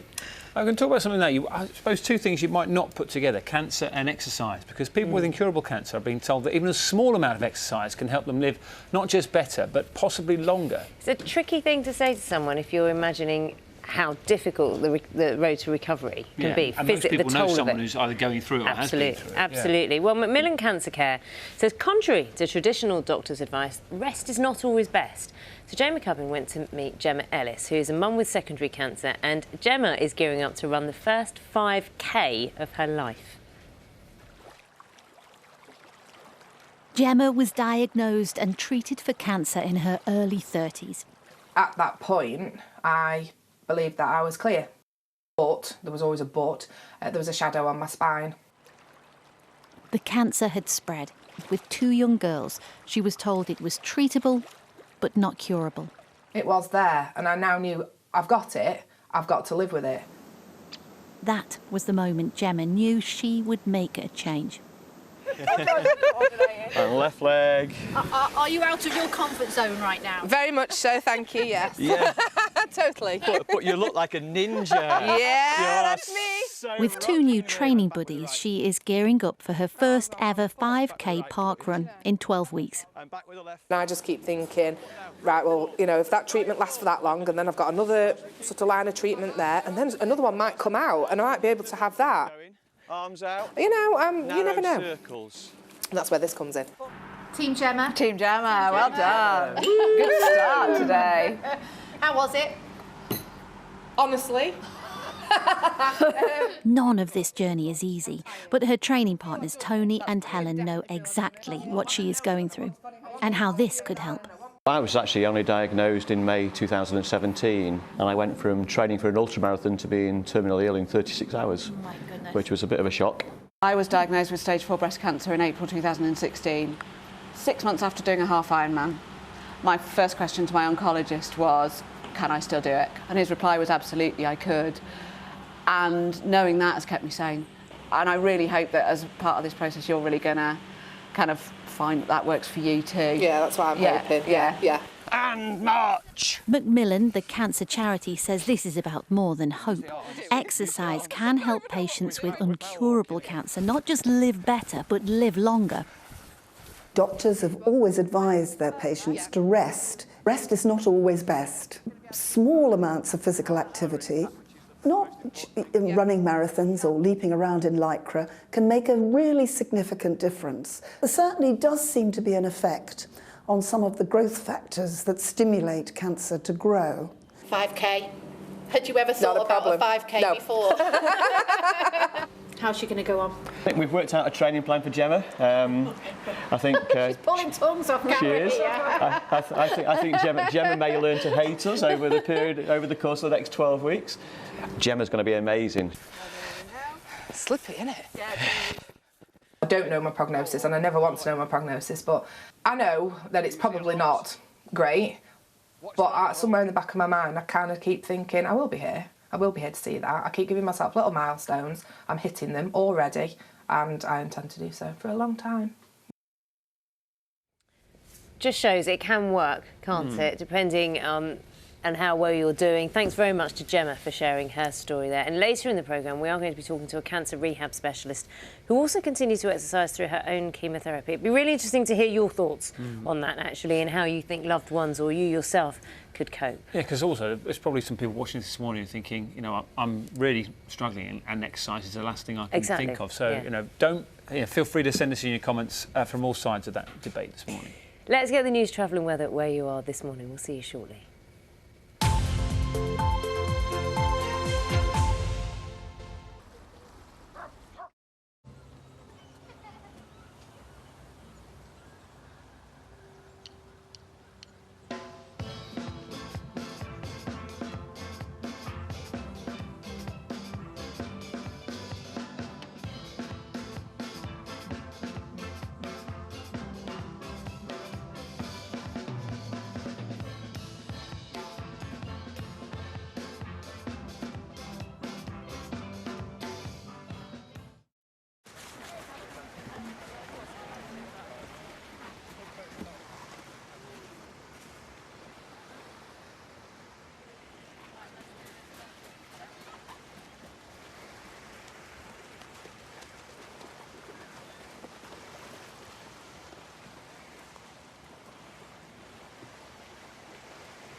Hello, good morning to you. Just gone 7:30. Welcome to Breakfast this morning with Naga and Dan. Good morning. Here's a summary of the main stories from BBC News. Theresa May is facing renewed pressure over her Brexit plans after the Democratic Unionist Party failed to back the government on a series of important votes. The DUP's 10 MPs contribute to the Conservatives' narrow majority in Parliament. Northern Ireland-based party are thought to be flexing their muscles because they're unhappy about Mrs May's draft Brexit withdrawal deal. What we did tonight was we abstained in a number of votes. We voted with the Labour Party in one vote. None of them have financial consequences, by the way, but all of them were designed to send a political message to the government. Look, we've got an agreement with you, but you've got to keep your side of the bargain. Otherwise, we don't feel obliged to keep ours. 4 people have been killed and 2 others critically injured after a gun battle outside a hospital in Chicago. 2 female staff members and a police officer died, as well as the gunman. The motive isn't yet known. Tonight we remember these 3 individuals whose lives were taken by this senseless killing. A hospital should be a safe place. Every shooting in America is a tragedy. It is a national tragedy. And it is especially senseless when a shooting occurs in the healing space of a hospital. Fighting has broken out in the Yemeni city of Hodeidah, despite both Saudi-led military coalition and the Houthi rebels agreeing to halt offensives. Coalition warplanes resumed bombing following clashes between rebels and pro-government forces there. The UN is attempting to revive talks to end a 3-year war that has caused a massive humanitarian crisis.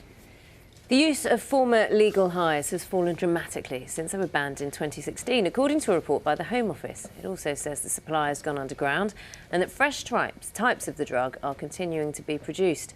Before the ban, legal highs were sold openly in specialist stores known as head shops. 3 men have been arrested on suspicion of plotting a terror attack in Melbourne. The suspects had been attempting to get hold of a semi-automatic rifle to kill as many people as possible, according to the authorities there in the Australian city. This comes weeks after a knife-wielding attacker killed 1 man and injured 2 others in Melbourne in what police said was a terror attack. The chairman of the car giant Nissan is facing the sack after he was arrested in Japan. Carlos Ghosn is accused of breaking the country's financial laws by underreporting his salary by around £35 million over a 5-year period. Shares in the company have fallen sharply. The International Space Station turns 20 today. It's a milestone in its planned 30-year mission. A first component was launched on this day in 1998 in Kazakhstan from the Cosmodrome there. The second part was launched by NASA a couple of weeks later. In total, 16 nations have been involved in the construction, and there have been 136 space flights to deliver the parts to build it. I've got 2 little extra facts for you. We've been enjoying the facts this morning about the International Space Station and these gorgeous pictures as well. We've had the fact that it's the size of a 6-bedroom house. You've got... It travels at a speed of 4.791 miles per second, which is fast enough to get to the moon and back in a single day. And just at 4.7 miles per second. Yeah, oh, right. per second. Oh, right. 4 miles a second is not bad. No. And it is the single most expensive object ever built. It cost a whopping £93.4 billion. And it's the 3rd brightest thing in the night sky. It's a lot for a 6-bedroom house, isn't it, that can fly fast? Yes, that's London prices, isn't it? It is, isn't it? 9:35 is the time we're coming up to. Carol's in an enchanted woodland. Very chilly, today. enchanted woodland. Yeah. You've been annoying her a bit this morning, haven't you? You've been getting under her skin a bit, I think. I like to do it. I like to do it. I know that. Oh, Sal. You're all pals, come on, really. We all enjoy a little bit of niggle. Oh, I like niggling everyone. I do it very well. Yeah. Do you? You are an excellent niggler. Yeah, I am. Yeah. I can turn up the niggle. I could never on purpose annoy Carol. I could turn up the niggle. What have you got for us this morning? We're talking about a European breakaway league in football, which has been talked about for a long, long time. You know, the best clubs in this country, the best clubs in other countries in Europe, all playing in the same league, which would leave the clubs lower down the leagues here in a bit of a pickle, really, because financially the gulf would be even wider. Well, I can tell you, we have an exclusive from our correspondent Richard Conway, which is that it's not going to happen. The 2 most powerful people in European football say there won't be a breakaway Super League. Leaked documents claimed secret talks had been held to create a new competition involving the continent's biggest teams.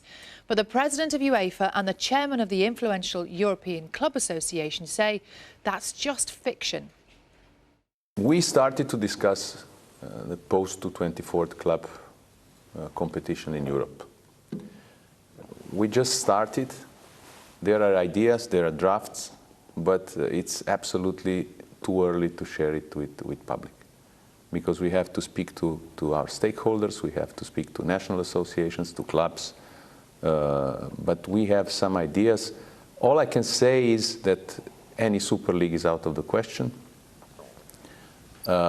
Participation stays, and everybody will have a possibility to compete in every European competition.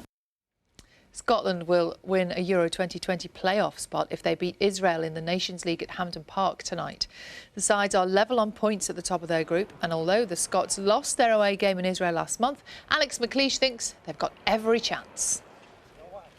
The confidence is very high with the players. I can tell, I can feel it, I can see it in the eyes. We know that we have home advantage and a very good opportunity to do this, and these players can do this.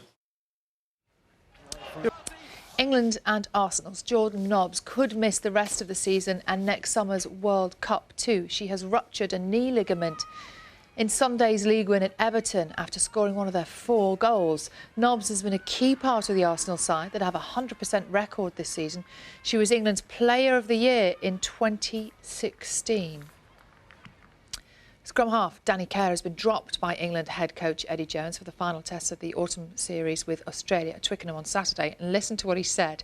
Care scored England's first try in their win over Japan at the weekend, but Jones said he wasn't happy with some aspects of his game and he needed to go away and work on them.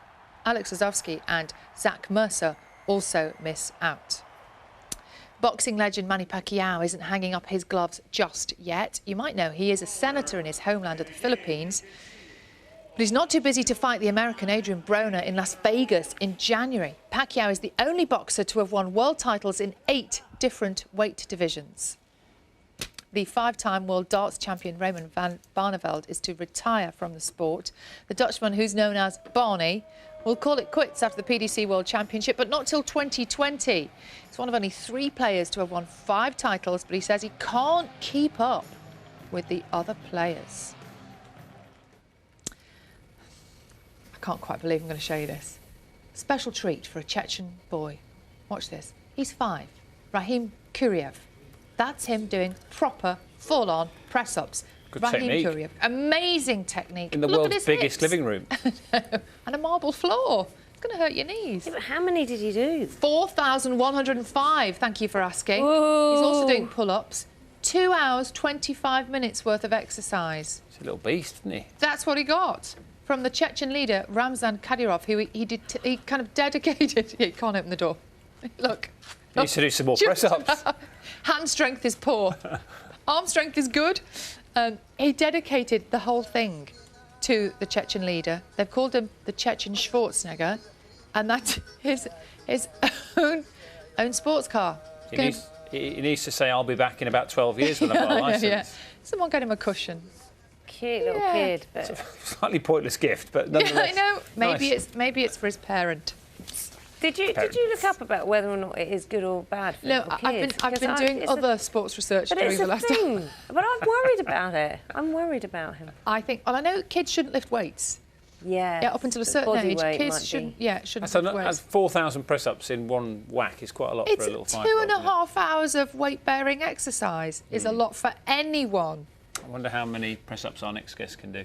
A few. We could ask him. Whatever you know him for, whether it's his impressive medal collection or the trademark celebrations, Sir Mo Farah is one of Britain's most successful ever athletes. Now, after conquering the 5 and 10K, he has switched his focus to one of the ultimate tests of endurance, the marathon. He's going to join us in a moment, I'm pleased to say. First, let's look back at some of his career highlights so far. It's going to be a glorious, glorious win! Mo Farah for Great Britain! Mo Farah's going to win it! He's going to take another world title! He's a one-man world superpower! It's gold for Farah! What a fantastic day. Take the family onto the track, Mo. Bring them all onto the track. You're all welcome. This is wonderful. This man is a complete legend and it's a total... Mo Farah will also collect a British record as he crosses the line. For Mo, I think that's more than job done.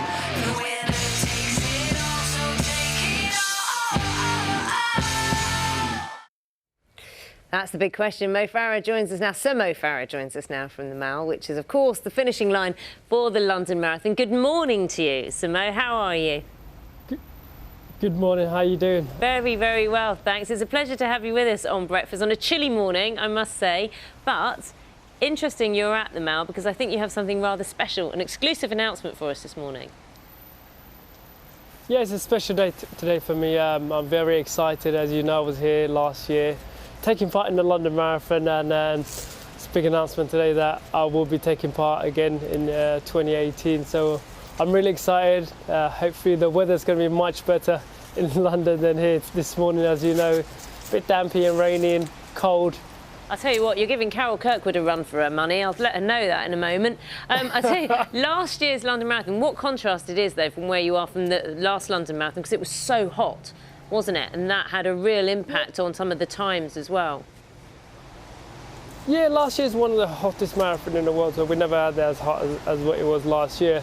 But at the same time, you know, in terms of, for me, the race was hard, and I felt like, you know, I learned a lot as well as mixing the rest of them. But obviously, in terms of times, the times did come down a bit due to the weather. But at the same time, I think in terms of competition, I don't think I could have had a better competition than I did, because it had everyone in there. And then for me, what really did it was the home crowd and the support, and then just actually just enjoying myself and not having to think about I must do this. And I think it's pretty obvious that here in the UK, you are a hero to many and adored by many. But I know that as a competitor to you, as well as that home crowd and that encouragement, you do like to have someone in your sights and have someone that you know you are going to beat. So let's talk about Eliud Kipchoge as well, and talk about him. He, you know, 2 hours 2, I think, was the time. He's looking at bashing that 2 hour or smashing that 2 hour mark. How much is he in your sights, and how much is he helping you focus on your training? Yeah, no, definitely. Anything is possible. As I said, from a youngster, started the sports to what I have achieved, and there's always been hard work and dedication and grafting, and now is a new legacy of my career in terms of at the marathon. And I think anything is possible. Having run my first 2 marathons good, obviously third last year London Marathon, and then winning Chicago 2:05. Obviously we've got to face Eliud Kipchoge. He's the best out there. He's run decent times, and the guy is good. He hasn't lost many marathons, but I'm excited to take him on and hopefully, you know, give it all and see what happens. And I believe, you know, I can mix him with him and the rest of the athletes. And I think it depends on the day, and as you said, if he's coming to my home, my town, who knows, you know, the support, the crowd and the atmosphere, that can make it a lot different. What's changed with your mindset, considering the distances you used to run and now this long distance, 26.2 miles? A lot has changed in terms of track. You're more of a shorter distance, sort of doing like a shorter repeats, and now marathons are more long run, long tempo. And Gary got me in good conditions, and I'm enjoying myself. I think the most important thing, am I enjoying? Am I happy? Do I love what I do? And I still do. That's great to know. Plans for Tokyo 2020? Definitely Turkey 2020 is on the cards, if the wife lets me, and then the kids. Another year to carry on, another year. But hopefully it's going to be exciting. I know I want to do it, and if I'm in the best shape and capable of getting a medal for my country, I would love to be there. Mo, I've got to ask you, we were just talking about a very young man, a 5-year-old in Chechnya, Rahim Kuriev, who has done 4,105 press-ups in something like 2 hours 25 minutes. Got to ask you, so often you inspire young people. Has he inspired you to do more press-ups? Could you beat that number? He's definitely inspired me. I was actually on the headset, like hearing you talking about, I was like, really? So it definitely got me excited, and even as you confirm right now, it's amazing. It has inspired me. I don't even think I can do 10. Really? That's interesting. Now, listen, you started off this interview with a bit of a weather forecast. Do you want to give any hints to Carol? Because she's about to give us the weather from the other side of London. Yeah, exactly. We've got Carol next. Do you want to help her out? I think I'll leave it Carol, but I definitely can feel the wind and the rain slightly coming down. It is due. Supposed to have better weather tomorrow. That's all I know. Other than that, leave it to Carol. I would. I'd hold Carol to that, actually. So Mo Farah, it's been a joy talking to you. Thank you so much. Right, that's so Mo Farah's done the weather, which means you need to run a marathon now, Carol. No chance. I certainly will never do that. 5K is my stretch, but I must say, Mo did a sterling job. I'm well impressed. But good morning. We're in Syon Park this morning. We're in the Enchanted Woodland. Now day, of course, has broken. You're not seeing as many of the lights as we saw earlier on. They look gorgeous in the dark. And if you want to come down and see them yourself, they're on Friday, Saturday and Sunday this weekend. They start at 5, last entry is at 8, and then the lights are switched off at 9. But you can also see behind me the Great Conservatory. Now, that is the finale to the Enchanted Woodland Walk, and there's a laser show in there, so that will see you off before you head home. This morning, though, Mo wasn't kidding. It is cold. If you haven't stepped out yet, make sure you wrap up warmly this morning.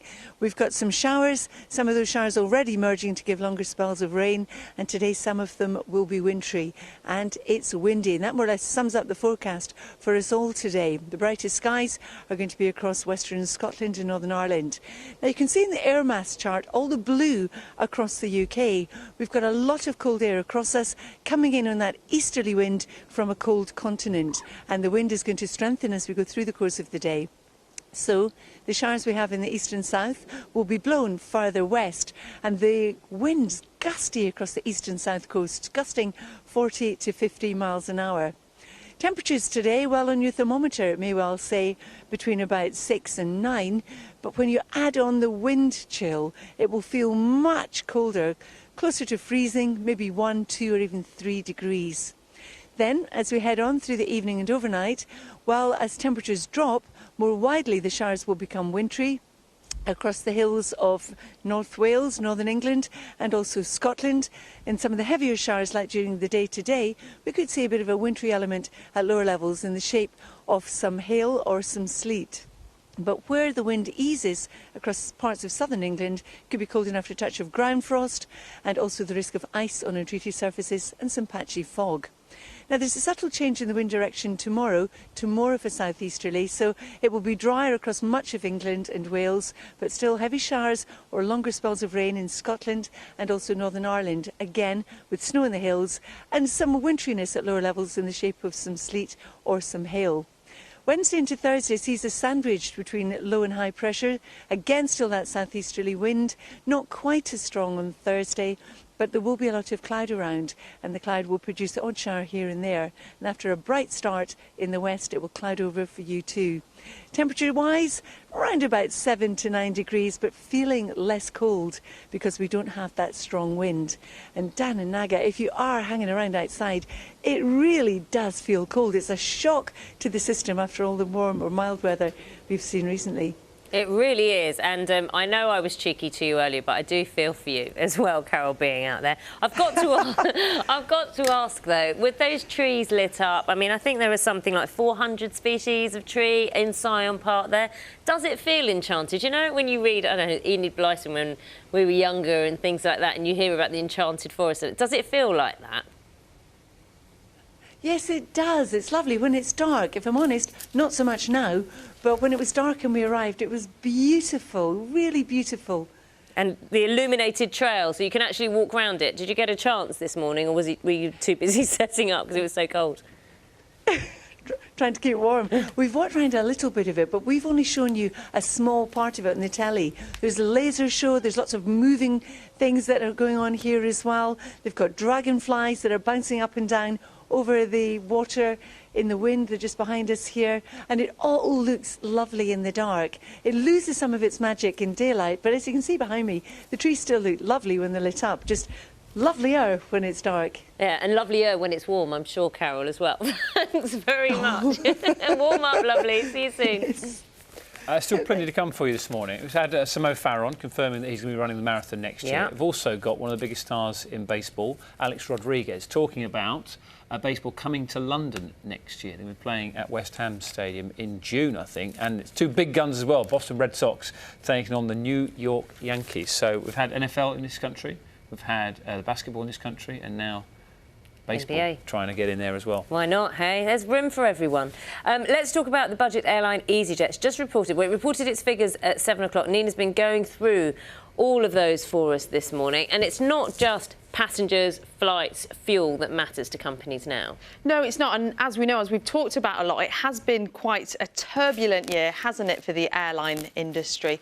We can talk to Jonathan Lundgren, the boss of EasyJet, just to give you an update on them, though.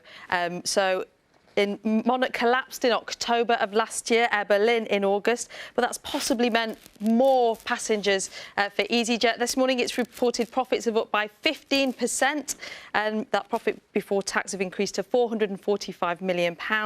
And last year, crucially, it carried 10% more passengers than the year before. We can talk now to Johan Lundgren, the boss of EasyJet. A very good morning to you. A 10% increase in the number of passengers. You must be pleased about that. What's behind it? Have you sucked up some passengers from Monarch and Air Berlin? Well, it's definitely been a year where we've had some one-off benefits because of the problems that other airlines have seen, both in the UK and also across Europe. But I think it's fair to say that we have competed very successfully, with those companies for quite some time. But it's been an extraordinary year for ourselves. As you mentioned, the profits are up, the customer satisfaction is also up, and then we've seen a record number of passengers who've been flying with us. When we drill down into the report, though, it does say that disruption has been costing you. So the cost of getting us to places has gone up. Things as unrelated to us as strikes on French railways. How can you guarantee that those increases to you won't come on to us soon? Well, you're absolutely right that disruption has been a big issue for the whole of the sector in 2018. And the majority of these events that causes disruption, the delays and the cancellation, are actually things that sits outside the airline's control. But of course, we need to take 100% responsibility on that. And we have launched a lot of measures to make sure that we can improve the situation, to decrease the impact on the customers, and also to reduce the cost that sits within this. And it's a challenge, and that will continue to be an issue for 2019 as well. But you predict the costs of tickets for us to stay around the same price? Yeah, we delivered exceptional value, this year for our customers. Basically, our average fare has been below £60, and actually 50% of our customers, their fare has been below £50, and we will always be focused to deliver that value for our customer, and that is also shown in the fact that we see the customers come back to us and fly with us over and over again. And we don't know what the final Brexit deal will be, but it doesn't look like that's put people off booking flights for next year. In fact, for the first half of next year, they're pretty similar to this year. We don't know about the second half of next year, though. Do you think it will have a bigger impact once we are fully out of the EU? Well, the bookings for the second half of the year is actually slightly ahead, so there doesn't seem to be any concern for people to book their holidays and go away for the next summer.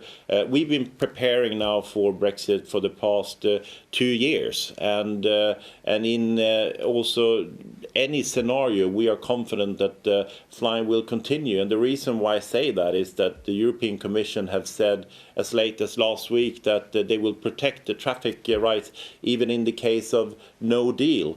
And that has been reciprocated also by the UK government. So you take that into context of our own preparation, and that means that at least for EasyJet, I can say that I'm confident that flying will continue. OK, we did have a look at what's called ancillary revenue. That's other stuff apart from the cost of a ticket where you're making money. Things like charging £22 for an infant to sit on the mum or dad's knee. Things like charging different prices for different size of luggage. Is that fair? Well, first of all, we are making sure that we offer product and services that people want to buy. We are also, I think, one of the few airlines where the algorithm is trying to seat families and groups together.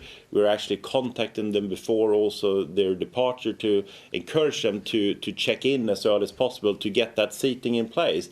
But it's also true that allocated seating and the ability to choose a seat is something that's very popular for our customers. So that's a service and product that we offer.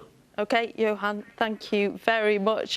Good news then for EasyJet's profit margins. It's got me right in the mood to book a holiday, actually. How's it now? Yeah, a bit, well, a combination of the bad weather and thinking about flights. Just watch Carol. That's enough to make you want to go on holiday when it's that. Not because of Carol, because it's cold. I'm fed up with that, Carol Kirkwood. I'm going to go on holiday. Let's get at some news, travel and weather, and the weather where you are this morning.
Good morning, it's 8 o'clock. You're watching Breakfast with Naga Munchetty and Dan Walker. Good morning, our headlines. A new threat to Theresa May. The Democratic Unionist Party says the Prime Minister is not sticking to the bargain over Brexit and withdraws its backing for an important vote in Parliament.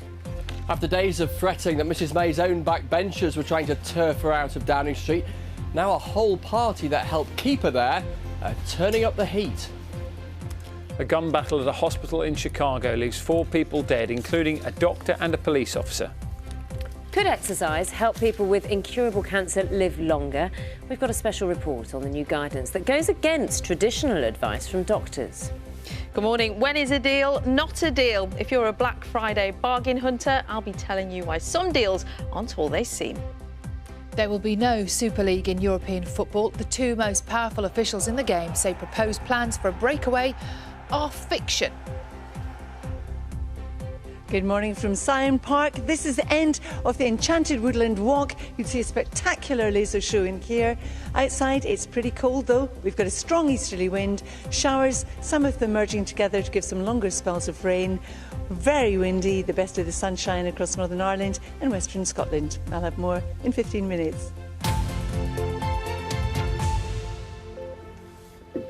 It's Tuesday, the 20th of November. Our top story, it's just gone 8 o'clock. Theresa May is facing renewed pressure over her Brexit plans after the Democratic Unionist Party failed to back the government. Now, the DUP's 10 MPs contribute to the Conservatives' narrow majority in Parliament. Northern Ireland-based party are flexing their muscles because they are unhappy about the Brexit withdrawal deal, the draft Brexit withdrawal deal. They're not the only ones, but they are the ones that matter today. Let's get the latest from our political correspondent, Chris Mason. Why so important, Chris? Good morning to you. Yeah, morning to you, Nago. It's kind of a headache a day, isn't it, as you say, for the Prime Minister. Today's headache surrounds the Democratic Unionist Party. As you were saying, they don't like this draft withdrawal agreement because they fear that effectively it packages up Northern Ireland in a closer arrangement with the European Union after Brexit than the rest of the UK. And absolutely central to the very reason for being of the Democratic Unionist Party is preserving the union of the UK, keeping Northern Ireland as closely aligned politically and in every possible way with England, Scotland and Wales. And last night they were absolutely determined and clear that they were doing what they did in their votes on the budget last night to show that they have power. What we did tonight was we abstained in a number of votes. We voted with the Labour Party in one vote. None of them have financial consequences, by the way, but all of them were designed to send a political message to the government. Look, we've got an agreement with you, but you've got to keep your side of the bargain. Otherwise, we don't feel obliged to keep ours. Now, the Democratic Unionist Party, let's be clear, are tiddlers in the grand scheme of things. You know, just many MPs as there are fingers on my hand, out of 650 in total. But they matter because, crucially, the Conservatives haven't got a majority on their own. Now, they're not saying, the DUP at this stage, that they're going to tear down the agreement that holds up this government, the so-called confidence and supply arrangement. What they are absolutely definitively doing is showing that they can cause pain when they want to for Downing Street. And with that big vote on the Brexit withdrawal agreement just a couple of weeks away, that's bound to cause concern there. It certainly is. OK, Chris, thanks for taking us through that. And meanwhile, in Brussels, the UK's future relations with the EU's remaining 27 members could be decided today. Our Europe reporter Adam Fleming is in Brussels for us this morning. I'm listening to what Chris Mason has been saying there as well. And Adam, you've been telling us for the last few days about there's sort of two joint documents, sort of equally as important as each other. And one of those is up for discussion, well, for quite some time now, isn't it? Yeah, and this is one of those potentially big Brexit days where I just spend every 90 seconds pressing refresh on Michel Barnier's website to find out if the document has been published. And the document we want to get is called the Political Declaration. It'll probably be about 20 pages, and it will set out the broad terms for the future relationship between the UK and the EU for the decades to come. It'll be a roadmap or a blueprint for the negotiations that come after Brexit Day, which will focus on the economic relationship, security, aviation, data protection, energy, universities, you name it. A whole load of stuff that will be negotiated after Brexit and, as I said, will be the future relationship. And it will sit alongside that 585-page divorce agreement. And what the UK government hopes is that the future relationship document looks so good and positive and optimistic, it means that people who are less happy about the divorce document will be able to sign up to the whole package. And it's those two documents that EU leaders will agree to, that they will endorse at a special summit on Sunday. We've got the agenda for that now. It was published last night. There'll be a half-hour meeting with the President of the European Parliament, an hour-long meeting of the leaders of the 27 EU countries that are staying in the EU, and then an hour-long meeting with Theresa May, which means it'll all be over by lunchtime. But as I said, we're still waiting for that document to be published. And we've heard in the last few days a few countries saying, do we need more detail on fisheries? Do we need more detail on competition between the UK and the EU? And we're still waiting, and they're still negotiating. It's not done yet. And I think the big clue that it's done is when Theresa May finally arrives in Brussels to sign it off. OK, we shall keep an eye on her travel plans as well then, Adam. Thank you very much for the detail there. We're going to talk to the Minister for Justice, David Gauke, about what the latest developments mean for the Prime Minister's future, and also talk to a member of the DUP later in the programme. So we'll keep you up to date with that story. It's one that's going to move on and on. Yeah, elsewhere today, 4 people have been killed and 2 others critically injured after a gun battle outside a hospital in Chicago. 2 members of staff, a police officer and the gunman all died. Our North America correspondent Peter Bowes has more. Another city, another shooting. This time at a hospital just south of downtown Chicago. The police say it started with a row in the car park between people who knew each other. The gunman first shot a woman with whom he was in a relationship and then headed inside the building, closely followed by several police officers. More shots were fired, apparently at random. It was like pow, pow, pow, pow, pow, pow, pow, pow, pow, pow, pow. It was extreme and it was very loud and it was close. So this is what happened. I don't know, after that, SWAT came and got us out the utility room and made us walk across the street. A doctor, a pharmaceutical assistant and a police officer were all killed. The gunman is also dead. Those officers that responded today saved a lot of lives, because this guy was just shooting that poor woman that got off an elevator. Had nothing to do with nothing, and he shot her. Why? There's no doubt in my mind that all those officers that responded were heroes, and they saved a lot of lives, because we just don't know how much damage he was prepared to do. At about the same time, in another US city, another shooting was unfolding. In downtown Denver, the police say the suspect is still at large. It leaves 2 more American cities in mourning today. The scourge of gun violence once again to blame. Peter Bowes, BBC News. The number of people known to have died in the California wildfires has now risen to 79. Heavy rain is expected, bringing much needed relief for firefighters who are trying to extinguish the deadliest wildfire in the state's history. There are also fears that the downpour could cause mudslides and further hamper the search for nearly 700 people who are still unaccounted for. Fighting has broken out in the Yemeni city of Hodeidah. This is despite both the Saudi-led military coalition and Houthi rebels agreeing to halt their offensives. Coalition warplanes resumed bombing following clashes between rebels and the pro-government forces. The UN is attempting to revive talks to end a 3-year war that has caused an enormous humanitarian crisis there. 3 men have been arrested on suspicion of plotting a terror attack in Melbourne. The suspects had been attempting to get hold of a semi-automatic rifle to kill as many people as possible, this according to authorities. It comes weeks after a knife-wielding attacker killed 1 man and injured 2 others in the city in what police said was a terror attack. The fallout is continuing to be felt after the chairman of Nissan was arrested in Japan. Carlos Ghosn is accused of breaking the country's financial laws by underreporting his salary by around £35 million, and that was over a 5-year period. Mr Ghosn, who's been described as a titan of Nissan cars, is now facing the sack. Shares in the company have fallen. We can talk to our Tokyo correspondent, Rupert Wingfield-Hayes. Now, Rupert, I think many people in Europe and in the world of business will know Carlos Ghosn as a titan, as we said, a titan of business in the car industry. And this must have come as a real shock, because he is considered almost the pinnacle of the industry. He is, absolutely. It's been a real massive shock here in Japan. It came very out of the blue. I don't think anybody outside of the top of Nissan chief executive and a few other people knew about this, and so everybody has been taken by surprise, including Mr Ghosn himself, who it's become clear had no inkling what was about to happen when he arrived in Japan yesterday afternoon on a private jet, expecting to go to a board meeting at Nissan's headquarters. Instead, he was met by detectives who came aboard his plane, said they wanted to interview him, and then took him into custody, where he remains as we speak. And it's really sent shockwaves across Japan, where Mr. Ghosn is really a household name. He is probably the most famous foreigner in Japan and has been for many years because of his role in taking over and turning around the fortunes of Nissan, which is Japan's second biggest car manufacturer. And of course, it's then sent shockwaves across the world to Paris, to the UK as well, because of course Nissan has a huge operation in Sunderland in the northwest of the northeast of the United Kingdom, and all the way to the United States as well. So a massive story and a massive shock and a complete surprise.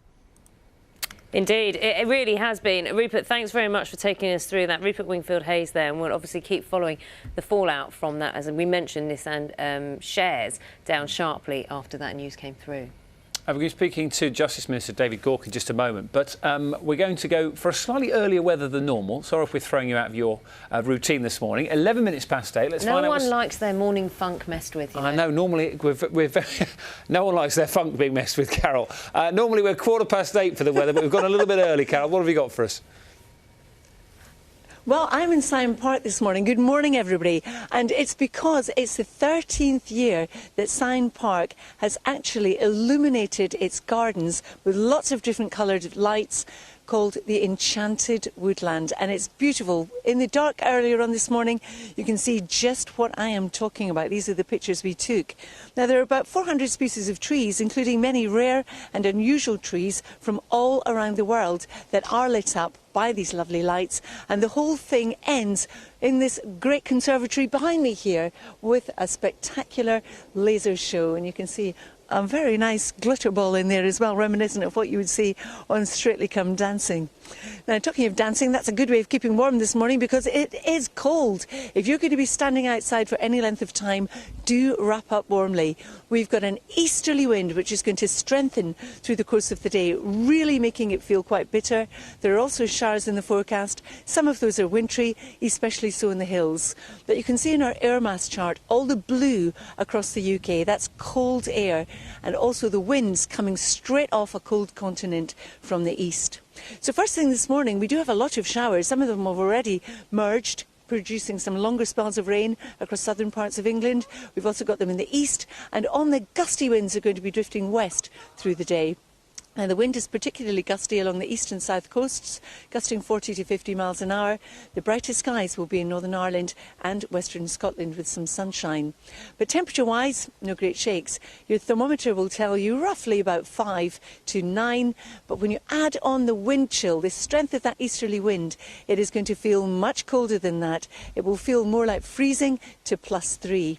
Through this evening and overnight, it's still going to be windy in the north. As temperatures drop, we'll see more snow falling in the hills of North Wales, Northern England and also Scotland. Maybe some sleet and hail like today in some of the heavier showers at lower levels.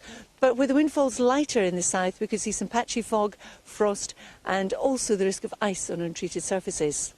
Now, tomorrow, as we've got a southeasterly wind, you'll find England and Wales will have the showers pushing north and out towards the west, whereas for Scotland and Northern Ireland, a lot of showers, again, merging to give some heavier spells of rain, and also we could see some sleet or hail at lower levels in those heavy showers, but the snow largely on the hills. We're sandwiched in between an area of high pressure and low pressure, so we hang on to this southeasterly wind, and as we go through Thursday, there'll be a lot of cloud being dragged in from the North Sea on the wind.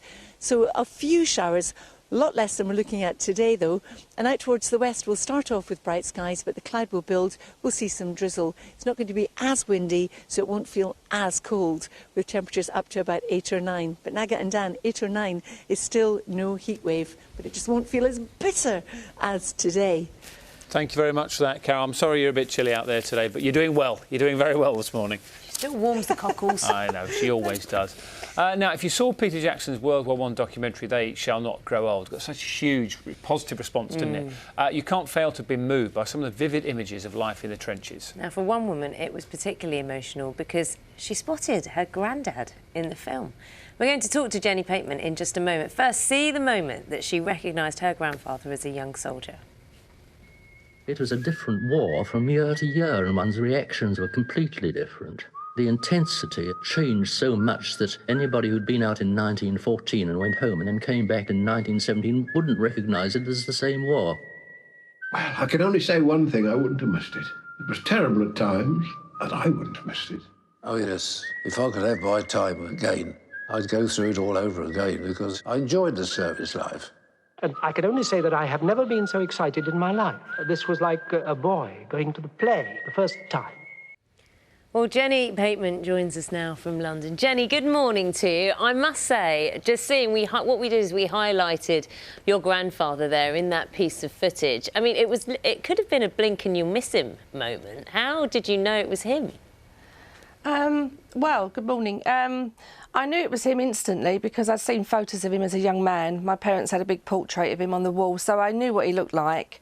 And he also resembles one of my brothers a lot. So, yeah, I was pretty certain. Because he died when you were, what, 7 or 8 years old? Yes, he did, yeah. So the memories, obviously, you're having to go back to photos. And is there anything distinguishing about him that you thought, yes, and that caught your eye? Yeah, that would be the nose. It's so lovely to see something like this. This Peter Jackson film has moved so many people. What memories do you have of him, in particular to the war? I know you were fairly young when he died.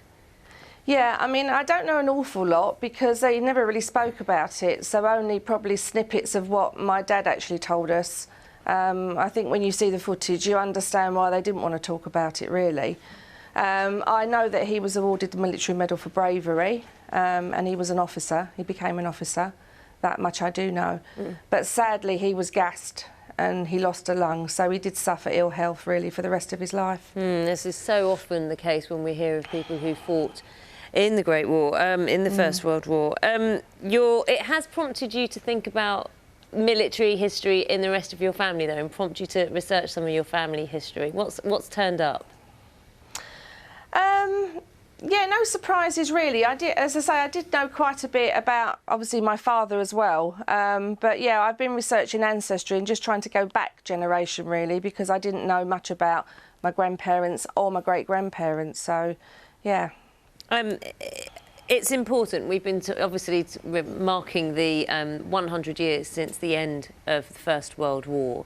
How important is it to you that the memories of people who served for this country remain alive? Very important. Yeah, I mean, for what they did for us, the sacrifice they made, I mean, we wouldn't be here today if it wasn't for those brave, brave men. So, yeah, I feel very passionate about it. And I know, congratulations, I should say, by the way, for the birth of your grandson last week. Yes. It coincides, doesn't it, with that century since the end of the First World War. Yeah. Talk to me about what you will be telling him and the memories you will be passing down through the family to make sure that we don't forget. Yeah, I'll be telling little Jack all about his great-great-grandfather and the sacrifice that he made for all of us. I think it's an important story to tell, and I shall be sharing it with him, definitely. And it just shows how significant and how touching this film by Peter Jackson, or directed by Peter Jackson, produced by Peter Jackson, is. What do you think this film represents? It represents a lost generation. I mean, so many of those men didn't return, and I think so many of the scenes were very harrowing. I think it was very graphic in colour, very real. Yeah. Quite tough to watch, but I think a necessary one nevertheless. Yeah. Jenny, it's been lovely talking to you, and congratulations on the grandson, and also on being able to just see your grandfather kind of in his younger days before you knew him. It's great to have that piece of history. Thanks very much for talking to us. Thank you. Must be amazing to watch a programme like that and then see your grandfather there. I mean, the programme was amazing anyway. People were emotional watching it, even without sort of personal connection. Absolutely. And I know she made light of it. It was just his nose, but it was such a brief moment, wasn't it? But it means so much. Amazing. It's 20 minutes past 8. We've been talking about, I think, a critical week has been the word critical, difficult, tricky. Theresa May's week hasn't been easy. I don't think this one's going to be much easier. She's already seen 2 of her cabinet ministers resign over her proposed Brexit deal. Well, her vote of no confidence has failed to materialise. She remains under pressure from Tory MPs trying to seek concessions from the EU ahead of a leaders' summit on Sunday. Let's speak now to the Justice Secretary, David Gauke. Thank you very much for joining us on BBC Breakfast this morning, Mr Gauke. Can I start with what's happened in the last sort of 24 hours with the DUP, who showed, I think it's safe to say, they're sort of discontent discontent in Parliament yesterday. Can you stay in government without them? Well, we want to work with the DUP, and what we will do is make the argument to them that the deal that is being negotiated is a deal for the whole of the United Kingdom, including Northern Ireland, and Northern Ireland's best interests are served by a stable government in Westminster and by this deal being reached, and we'll continue to make those arguments.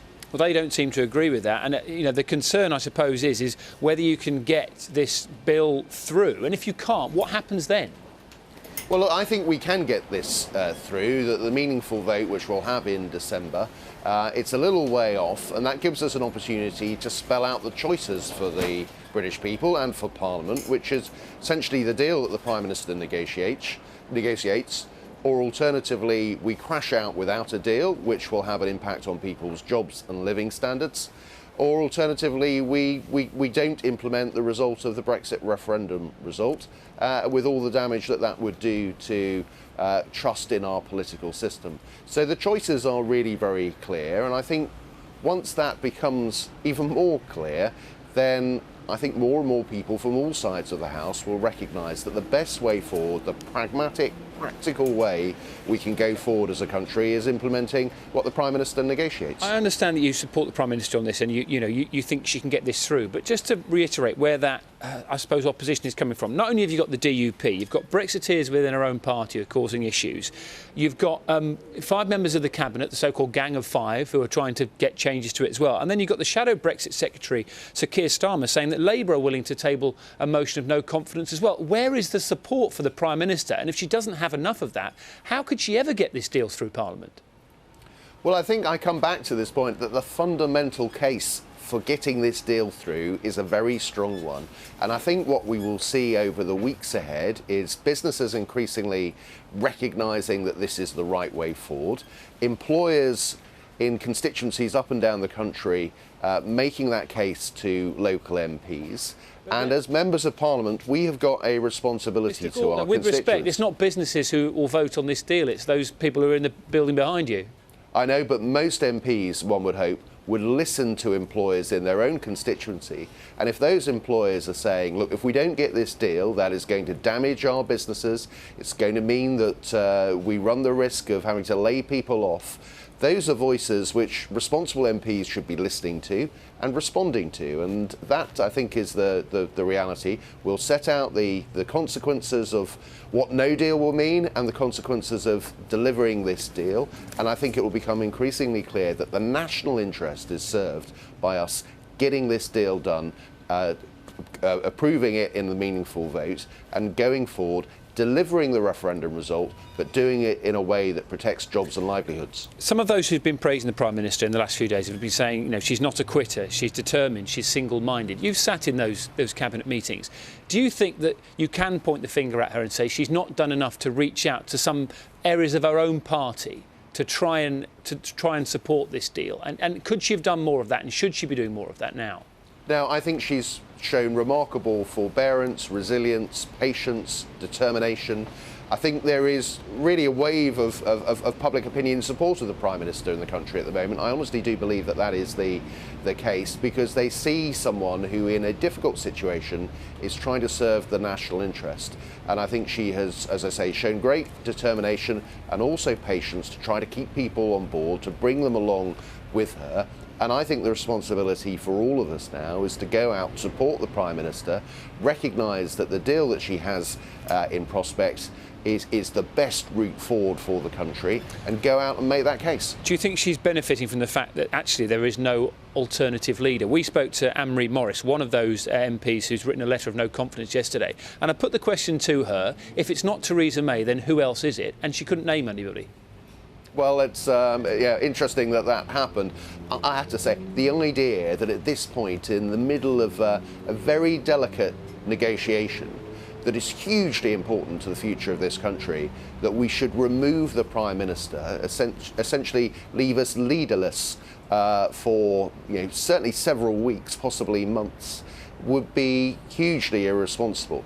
And what the country, I think, would expect from the Conservative Party is that we get behind our Prime Minister and make sure that she can deliver a good deal for the country. That's what we're on course to do, and I don't think people should be talking about removing her at this point. I think that would be self-indulgent and dangerous for the country. Can I ask you one other subject matter this morning, something we're talking about, the John Warboys parole board case. We're speaking to a lawyer who's representing 11 of those victims earlier on. For those that don't know, he was originally, they said he would be released, and then that decision has been overturned by the parole board. And some of the women went to extraordinary lengths to make the case, some even crowdfunding their own case, which it's extraordinary that victims of a man like that should have to go through that. Do you think the parole board system needs looking at and reviewing? Well, we've made an important change already in terms of increasing the transparency of parole board decisions so that victims have a better idea of why a parole board has reached a particular conclusion. But perhaps more importantly, we are looking to introduce a new reconsideration mechanism. So when the parole board makes a decision and victims don't like it, there are circumstances where, rather than having to go through the courts, go and get judicial review, that there is an ability for victims to raise their concerns and for the parole board to look again at the decision that they have made. Now, had that been in place for the Warboys case, then I don't think there would have been the need for judicial review as there was in this particular case. So I think those concerns are completely justified, and that's why we are in the process of changing that. I hope to come forward with proposals on this in the next few weeks about how we can have a proper reconsideration mechanism so we don't see a repeat of what happened in this particular case. David Gauke, appreciate your time this morning. Thank you for talking to us. Thank you very much. Minister. Lots more coming up, including A-Rod. We're going to be speaking to him later in the programme. First, though, get the news, travel and weather where you are this morning.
Hello, good morning. Watching Breakfast this morning with Naga and Dan. Good morning. The time now is 8:31. Let's bring you up to date. Theresa May's DUP allies say they've sent a clear political message to the Prime Minister after accusing her of breaking fundamental promises on Brexit. The party are crucial to Mrs May holding on to power. They abstained from voting on a finance bill last night. So can the partnership weather the storm? Let's speak now to DUP Brexit spokesman Sammy Wilson, who's going to join us on the phone. Sammy, thank you very much for coming on the programme. We've just spoken to the Justice Minister, David Gauke, who is confident that the issues they currently have with the DUP can be resolved. How do you see that this morning? Well, I hope that that is the case because, of course, we signed up to a 5-year deal with the Conservative Party to ensure that there was stable government in the United Kingdom over the period of this Parliament. We're disappointed that the Prime Minister, despite repeated promises to us that she would not have Northern Ireland hived off to become part of some EU annex, has done exactly that in the deal. But, you know, we will work with her, we will work with whoever is in government to try and undo the damage which this deal has done, damage which is damage to the United Kingdom as a whole, and particularly to Northern Ireland, and damage which is not necessary because it's based on an argument which really doesn't exist, namely that there's a problem along the Irish border. Can I ask you, though, I mean, surely you can understand that people might be listening to what you said both last night and today thinking, well, this strikes me slightly as an empty threat, because what alternative could you support that is actually a viable alternative? The alternative which the Prime Minister put forward in her manifesto to the people of the United Kingdom in 2017, and the alternative which the Prime Minister put forward in both the Lancaster House speech and her Florence speech, you know, and the plan which she put forward to us in December of last year when we pulled the withdrawal agreement back and sought to get amendments to it. Amendments which, by the way, she agreed to. So, I mean, there are plenty. There's plenty of alternatives to this, but it's really a case of, is the Prime Minister prepared to stand up to the European Union? How far are you willing to go on this? I mean, are you happy to see the government collapse on this issue? Well, you know, we are looking at a situation where if this deal is not stopped, damage is going to be done to the integrity of the United Kingdom as a whole, and long-term damage to the economy of Northern Ireland.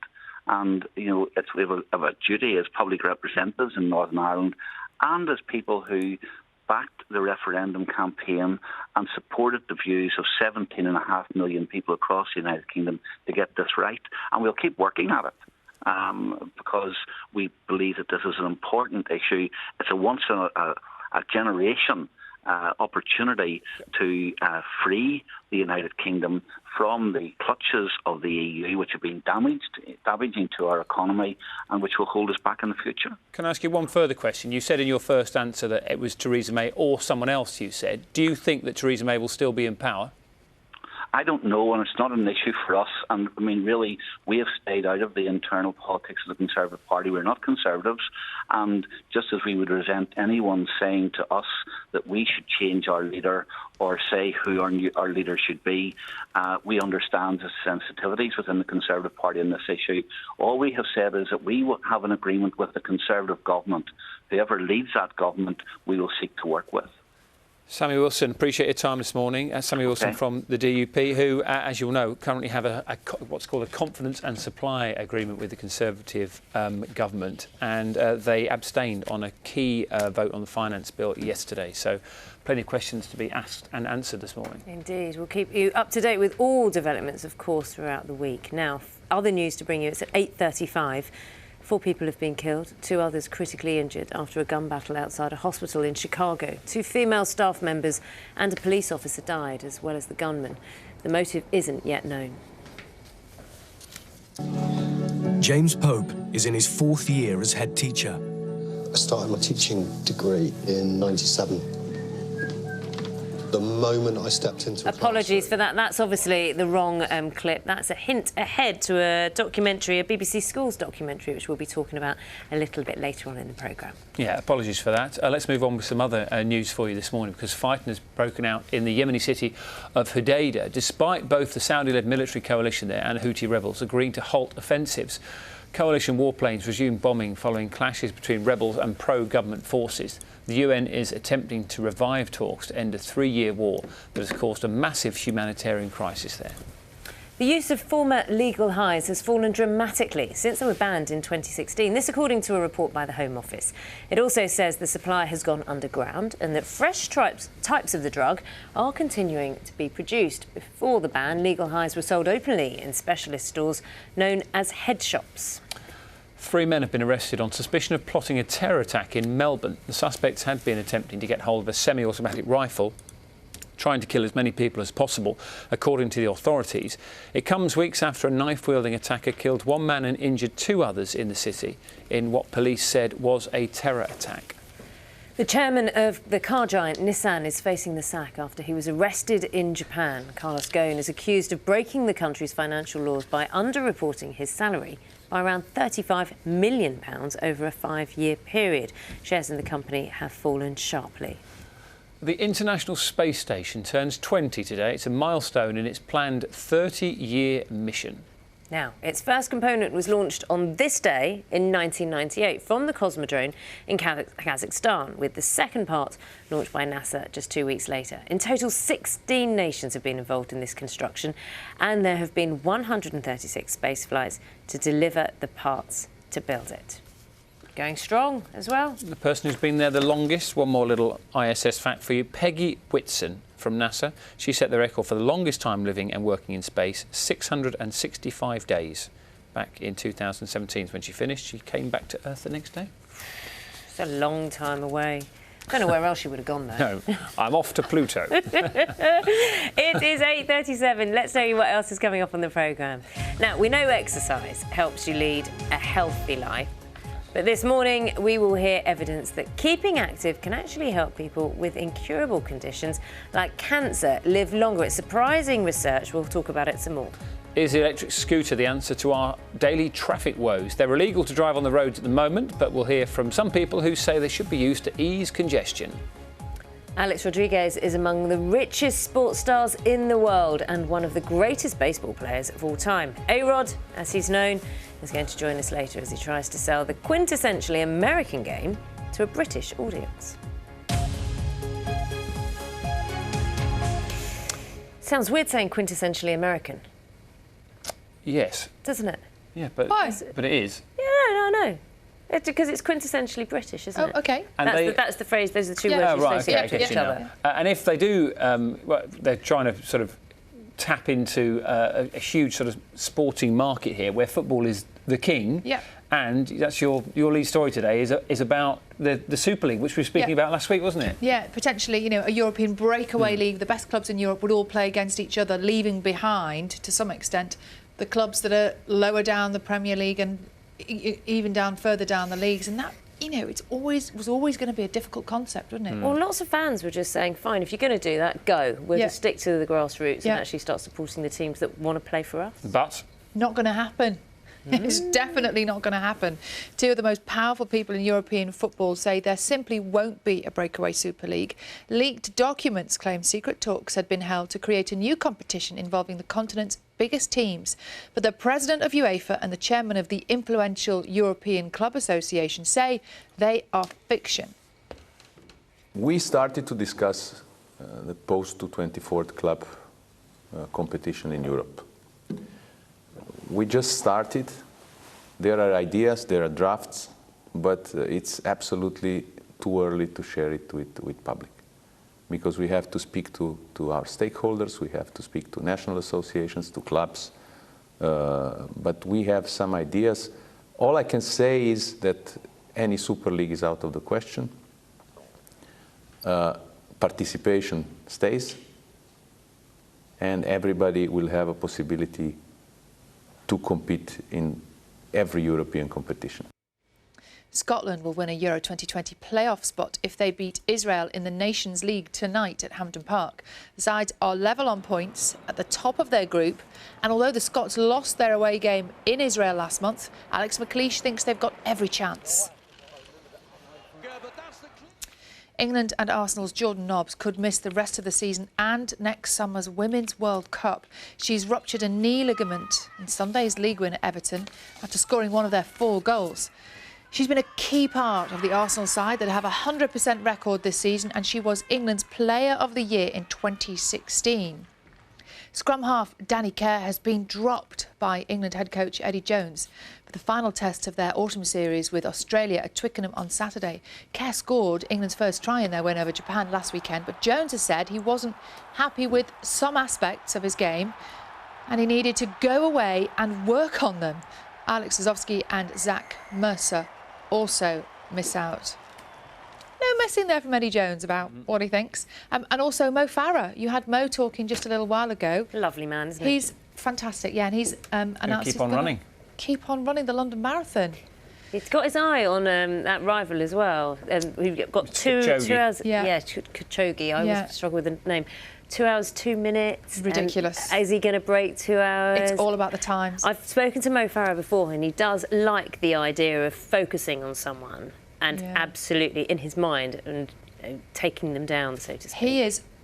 He's a Mr. Nice Guy, but he's a ruthless competitor. Absolutely. You can't be the champion he is without being. Exactly. Yeah. Thank you very much, Sal. You're welcome. Yes. It's 8:42. We'll have the weather from Carol very shortly, but we played you a little bit of that school's clip in error, a tease we like to call it. Yes. Many head teachers would tell you that their school is under pressure. Now there's a behind-the-scenes documentary that looks at some of the really tough decisions that schools need to make day in, day out. Yeah, it's called School. It looks at 3 academies in Gloucestershire where one of the biggest challenges facing staff, apart from some of the students, is simply balancing the books. In a moment, we're going to speak to the executive producer of that programme, Simon Dixon, and James Pope, the former head teacher at Marlwood School, one of the schools in the documentary. First, though, let's have a look at a typical day at that school. James Pope is in his 4th year as head teacher. I started my teaching degree in '97. The moment I stepped into a classroom, I absolutely loved it. I can still remember the sense of nervousness and anticipation that we all had, you know, never having interacted with young people on that scale before. Where's your tie? It's at home. School trousers? At home. School shoes? My bag. Put them on. Yeah.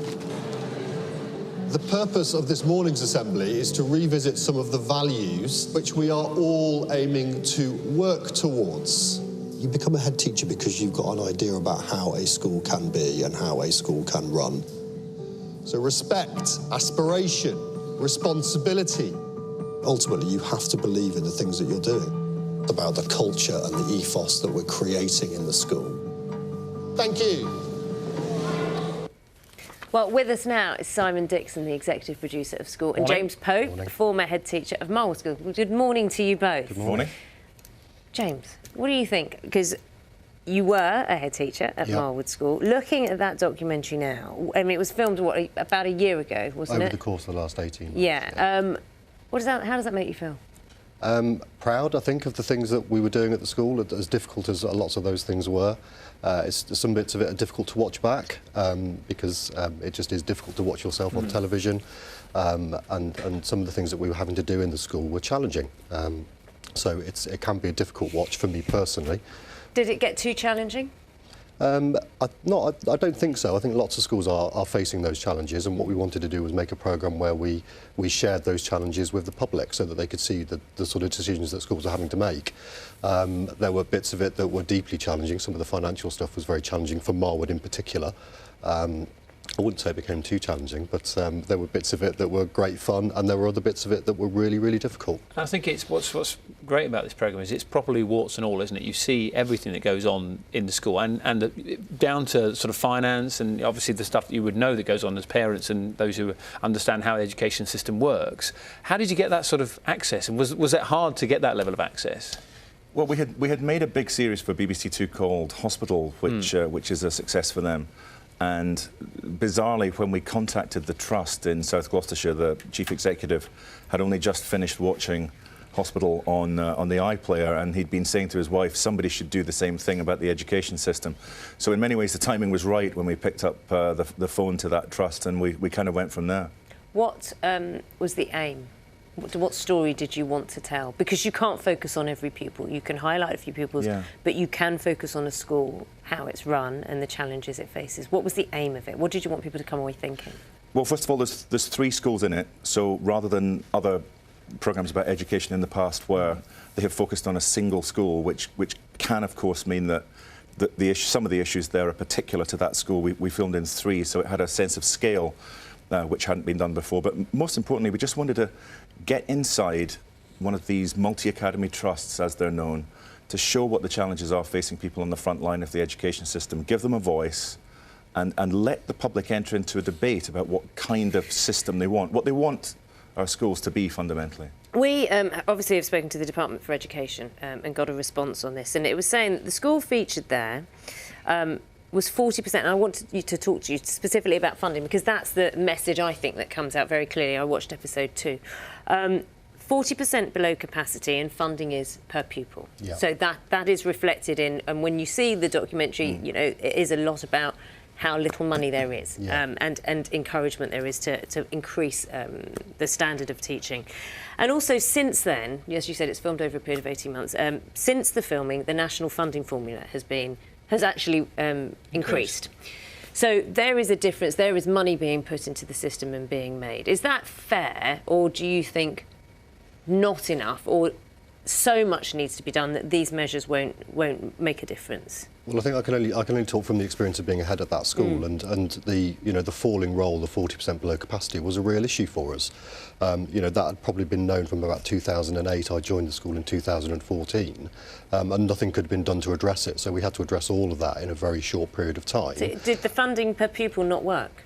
Does that system not work? That worked at our school, but because the numbers of students coming in through the door was much lower than the school was designed for, we then had to downscale everything that we were doing in a very short space of time. And for us, the impact of that was £2.8 million of savings in 3 years. At the same time, quite rightly, we're expected to improve the quality of the education those students are receiving. That was a difficult thing to get a balance on, to have the school improvement that we would want, whilst also having to manage that downscaling. The show has caused quite a bit of debate, and one of the things it's been criticised for is being a sort of political statement on behalf of the National Union of Teachers. How do you respond to that? Who said that? Well, quite a few people have said that. I think criticism from some quarters have said it's essentially an advert, and with an unbalanced advert, I suppose, is one of the things I read. Well, I don't recognise that. I don't recognise that portrayal of the series at all. I think the programme's been warmly welcomed for having catalysed the debate about the complexity of the education system, and whoever said that is a slightly demeaning thing to say to the staff and the pupils and the parents who've given a year of their lives to show us what it's actually like, trying to make things work within a system where the challenges are quite enormous. I think that's the other thing that really comes across from watching it, is how complex it is, how difficult it is. And it was a job that you decided to, during this filming, you stepped down from. Do you look back at that now and do you regret that decision? Because you've been criticised for that as well, haven't you? I'm not sure I've received much criticism for it. I mean, I spent 4 years there, and I did a job at the school, and we had to restructure an awful lot of what was happening at the school, and it just felt partway through last year that actually I'd done a lot of that restructuring of the school, and the school was well set up for the future. It's always difficult to sort of step away from something that you feel really heavily invested in, but it was a tough decision, but it felt like the right one for me.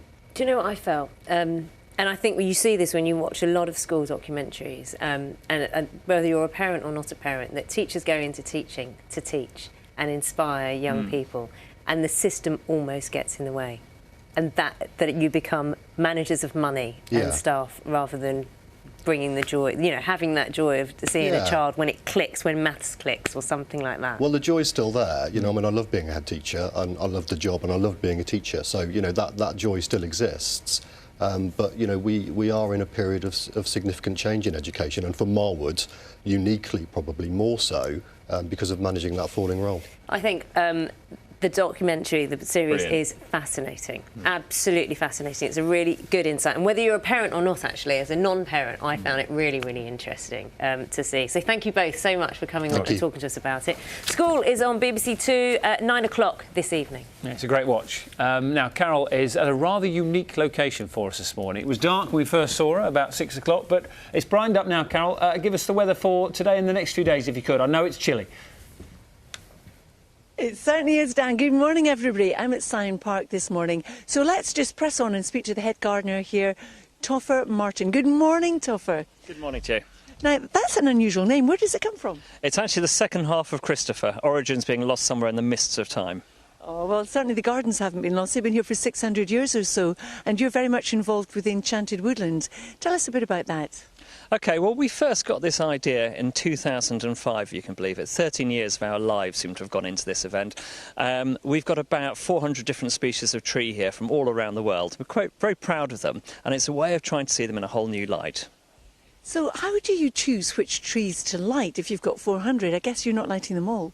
No, we're not lighting them all, and if you did, you'd just end up with a bit of a mess, to be perfectly honest. So what we have is when you're looking at something after dark and you're looking at it in the light, the leaves are largely down. It's all about textures and shape and structure and form of the tree. We've got so much to choose from. It's a pretty broad palette.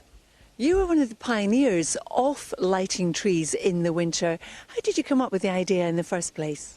Well, funnily enough, I think someone read an article about an event in the Midlands where they do something like this, and we thought this is a perfect way in which we can look at our collection in a whole new light. But where we lead, others follow, so we're quite happy with that. Well, it's been a pleasure. Thank you very much, Toffer. Thank you for having us this morning as well. And the finale of the Enchanted Woodland ends up here in the Great Conservatory. Now, it is a cold start to the day wherever you are. The forecast for today has easterly winds, strengthening easterly winds, also showers, some of those showers merging to give longer spells of rain. And in the heavier showers, even at lower levels, we could see some sleet and possibly some hail. On the air mass chart, look at the blue across the UK and also look at the direction the wind arrows are coming from a cold continent. So it's a brisk easterly wind we have. Currently there are showers in the east and also the south, but on that wind they're being continually blown over towards the west. The brightest skies today are going to be across Northern Ireland and Western Scotland, but very windy along the South Channel and also the North Sea coastline. So do bear that in mind. The English Channel coastline, I should say, will be pretty windy, gusts 40 or 50 miles an hour. Temperatures on your thermometer may well say round about 6 to 9, but with the wind chill, it will feel much colder. It will feel closer to freezing or +3.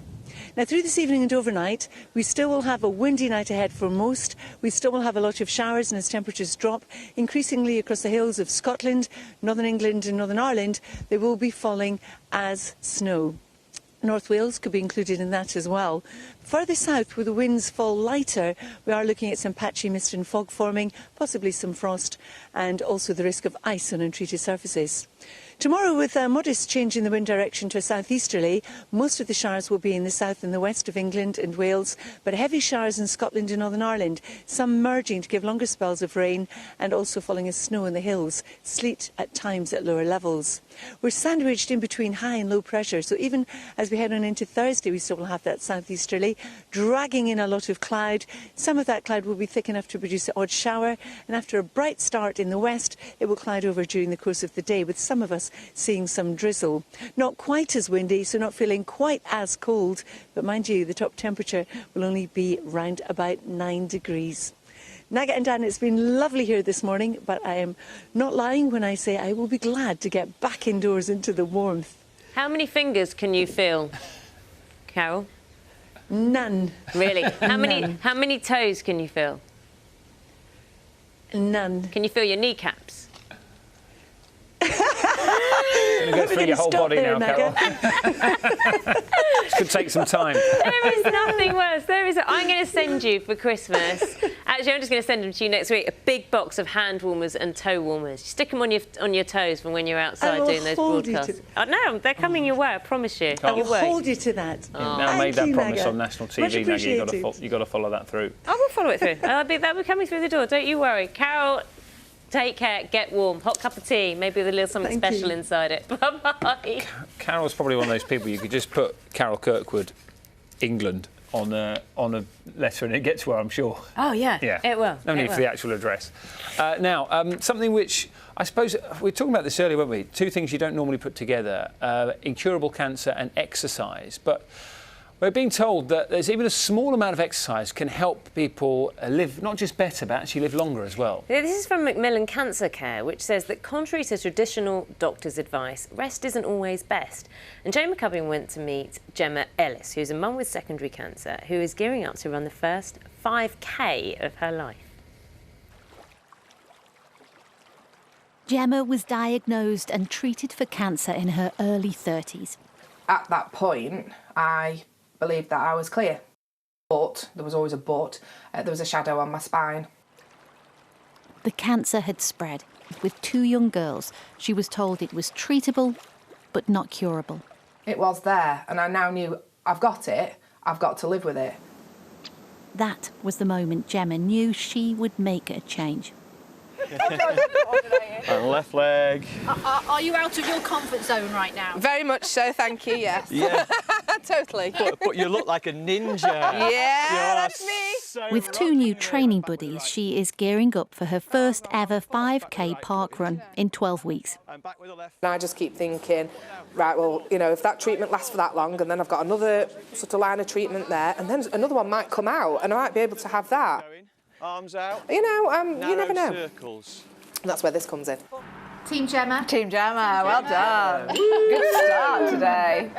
How was it? Honestly. None of this journey is easy, but her training partners Tony and Helen know exactly what she is going through and how this could help.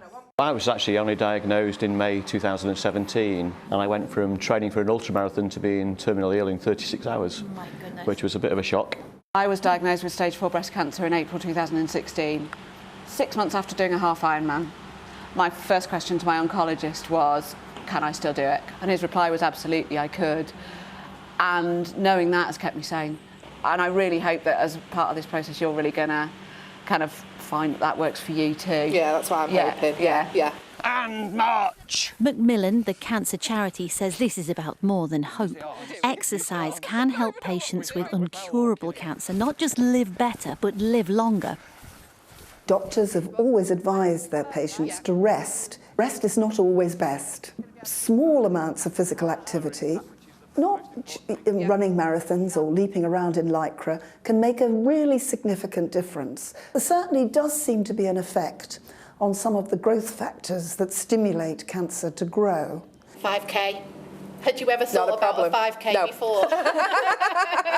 How's she going to go on? I think we've worked out a training plan for Gemma. I think she's pulling tongues off camera. She is. Here. I think Gemma may learn to hate us over the course of the next 12 weeks. Gemma's going to be amazing. Slippy, isn't it?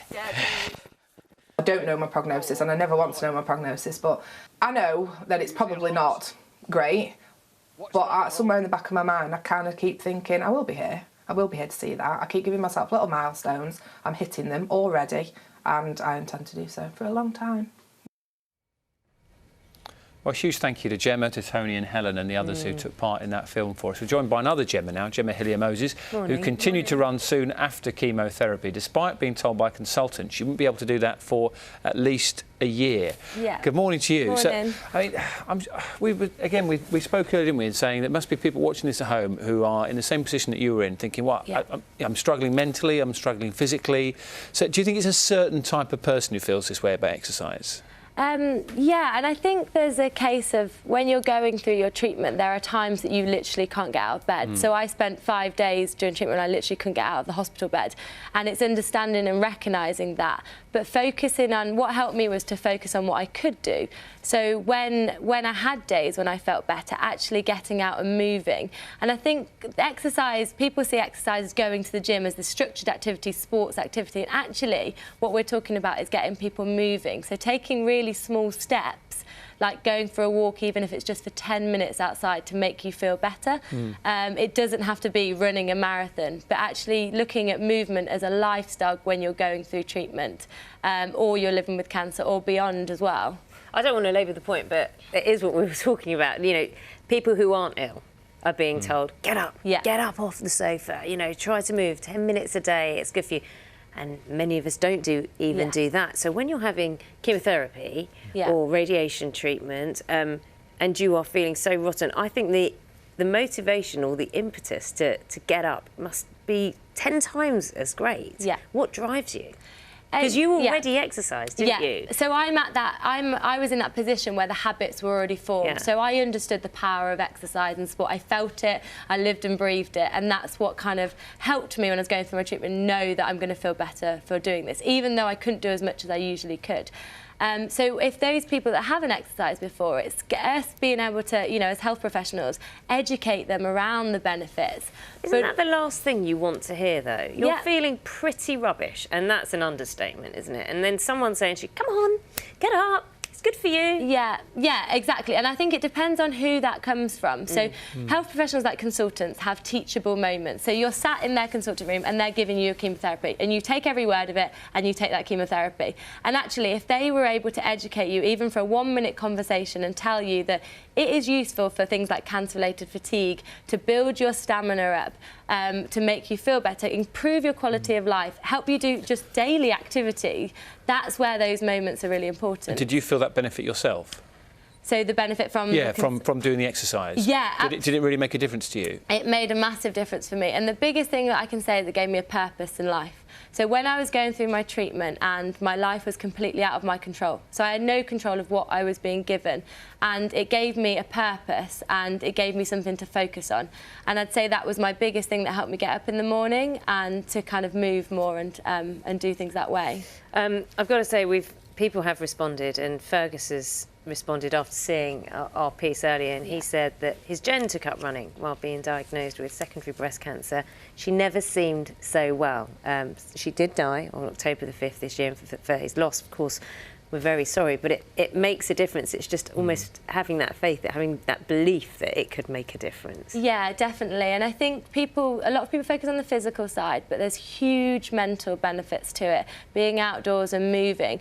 And I think one of the most important things is the education from health professionals, but also the inspirational stories that you see. So when I was going through my treatment, I didn't know anybody else who'd used exercise or had moved more as part of their treatment and in recovery from cancer. And actually seeing video clips like this, it's so important for people to share their stories so that you have some inspiration, you have people to talk to in that community. I think that's a really important thing to have.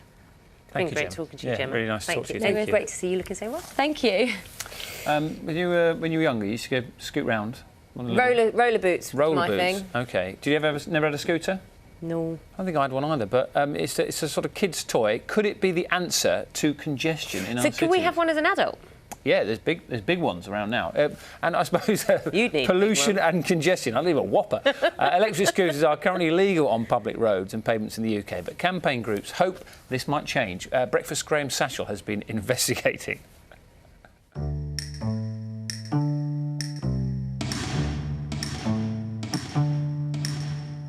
The electric scooter. Is this the answer to Britain's congested, polluted roads? I haven't been on a scooter since I was about 6, so this could be good.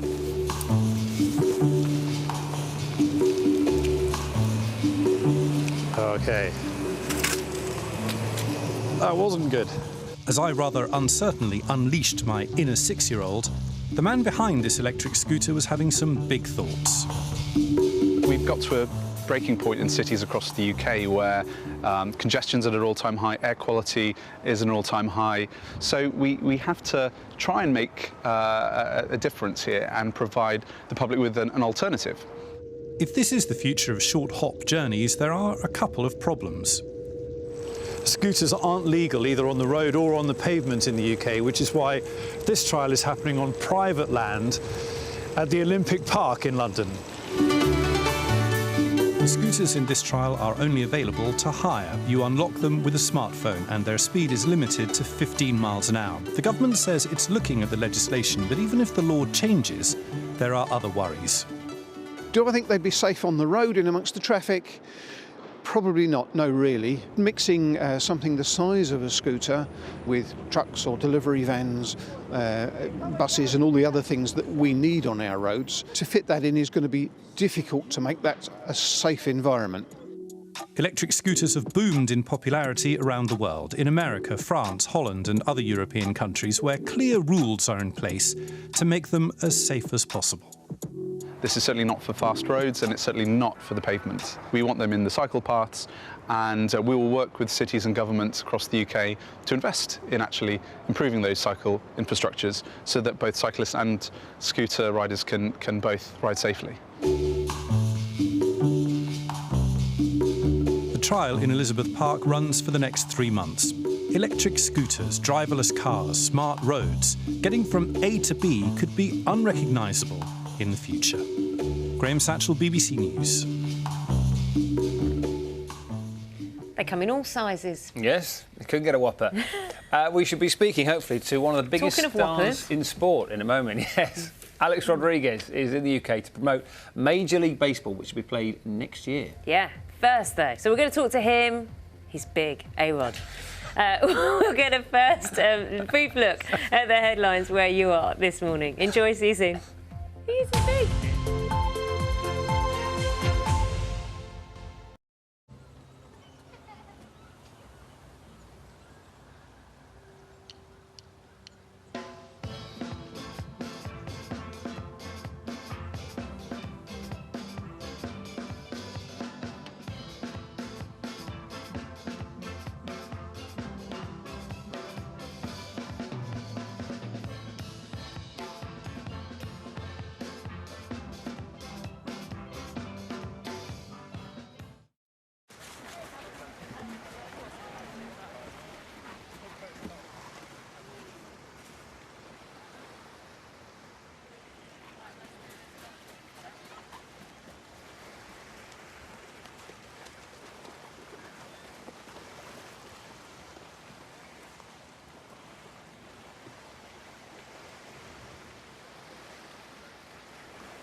Now, it is a sport that is ingrained in American culture, but the popularity of baseball hasn't really found its way over to this side of the Atlantic until now. Until, if you just said it's rounders, it's all good. No, very different now, very different. Next year, the Major League is heading to Europe. Big ball. Next year, the Major League is heading to Europe for the first time. That's when the New York Yankees take on the Boston Red Sox in London. It is one of the biggest rivalries in world sport, and one person who knows all about it is the Yankees legend Alex Rodriguez. Fingers crossed. Technically, we might be able to get hold of him shortly, but first let's see a little bit of him in action. Fly ball will hit right field. That ball is over to Baggy, and it is gone. Alex Rodriguez has tied the game. An opposite field home run. The third at bat again is the charm for the Yankee third baseman, and the Yankees have tied it up. In the air to right. Back is Abreu at the wall. That's gone. Game tie. It's a home run. Tied at 3.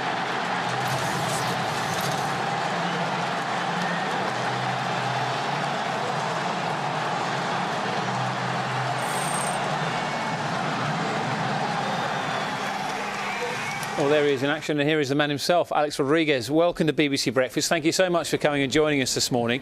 I'm sure you are well aware of our desire and our love for sport here in the United Kingdom, but in terms of the ins and outs of baseball, I'm not sure many of our viewers this morning would be aware of sort of level of detail for baseball, but sum up for us, if you can, the rivalry between two huge teams like the Red Sox and the Yankees. Yeah, I mean, look, I really think it's a game that's made for the British people. It's intellectual, it's smart, it's synonymous with numbers, it's rich in its history. I mean, the Yankees and the Red Sox have been going at each other for almost 120 years. They've played 2,000 times plus. And, you know, the New York Yankees have won 27 championships, but only one over the last 20. The Red Sox, in the last 16 years, 4 championships. But this is basically Manchester United against Liverpool. New York, I mean, Major League Baseball in America is giving London its very best. The thing is that baseball is ingrained in the culture and the history of America. How do you sell it to a country where it doesn't have that sort of cultural history? You know, it's really the perfect storm. I mean, Major League Baseball has gone from a $1 billion industry to a $10 billion industry.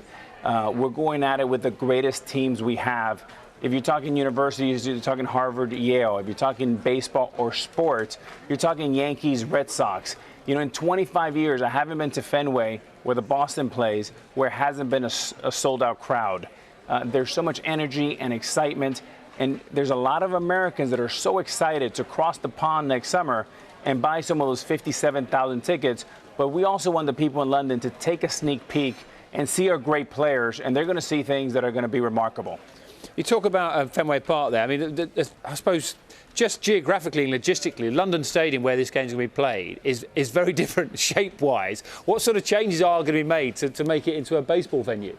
Yeah, it's incredible. Major League Baseball will have essentially 3.5 weeks to transform it from a soccer field to a Major League Baseball standard, and that's a really high standard. But Major League Baseball, they've done this all over the world, and they do a fantastic job.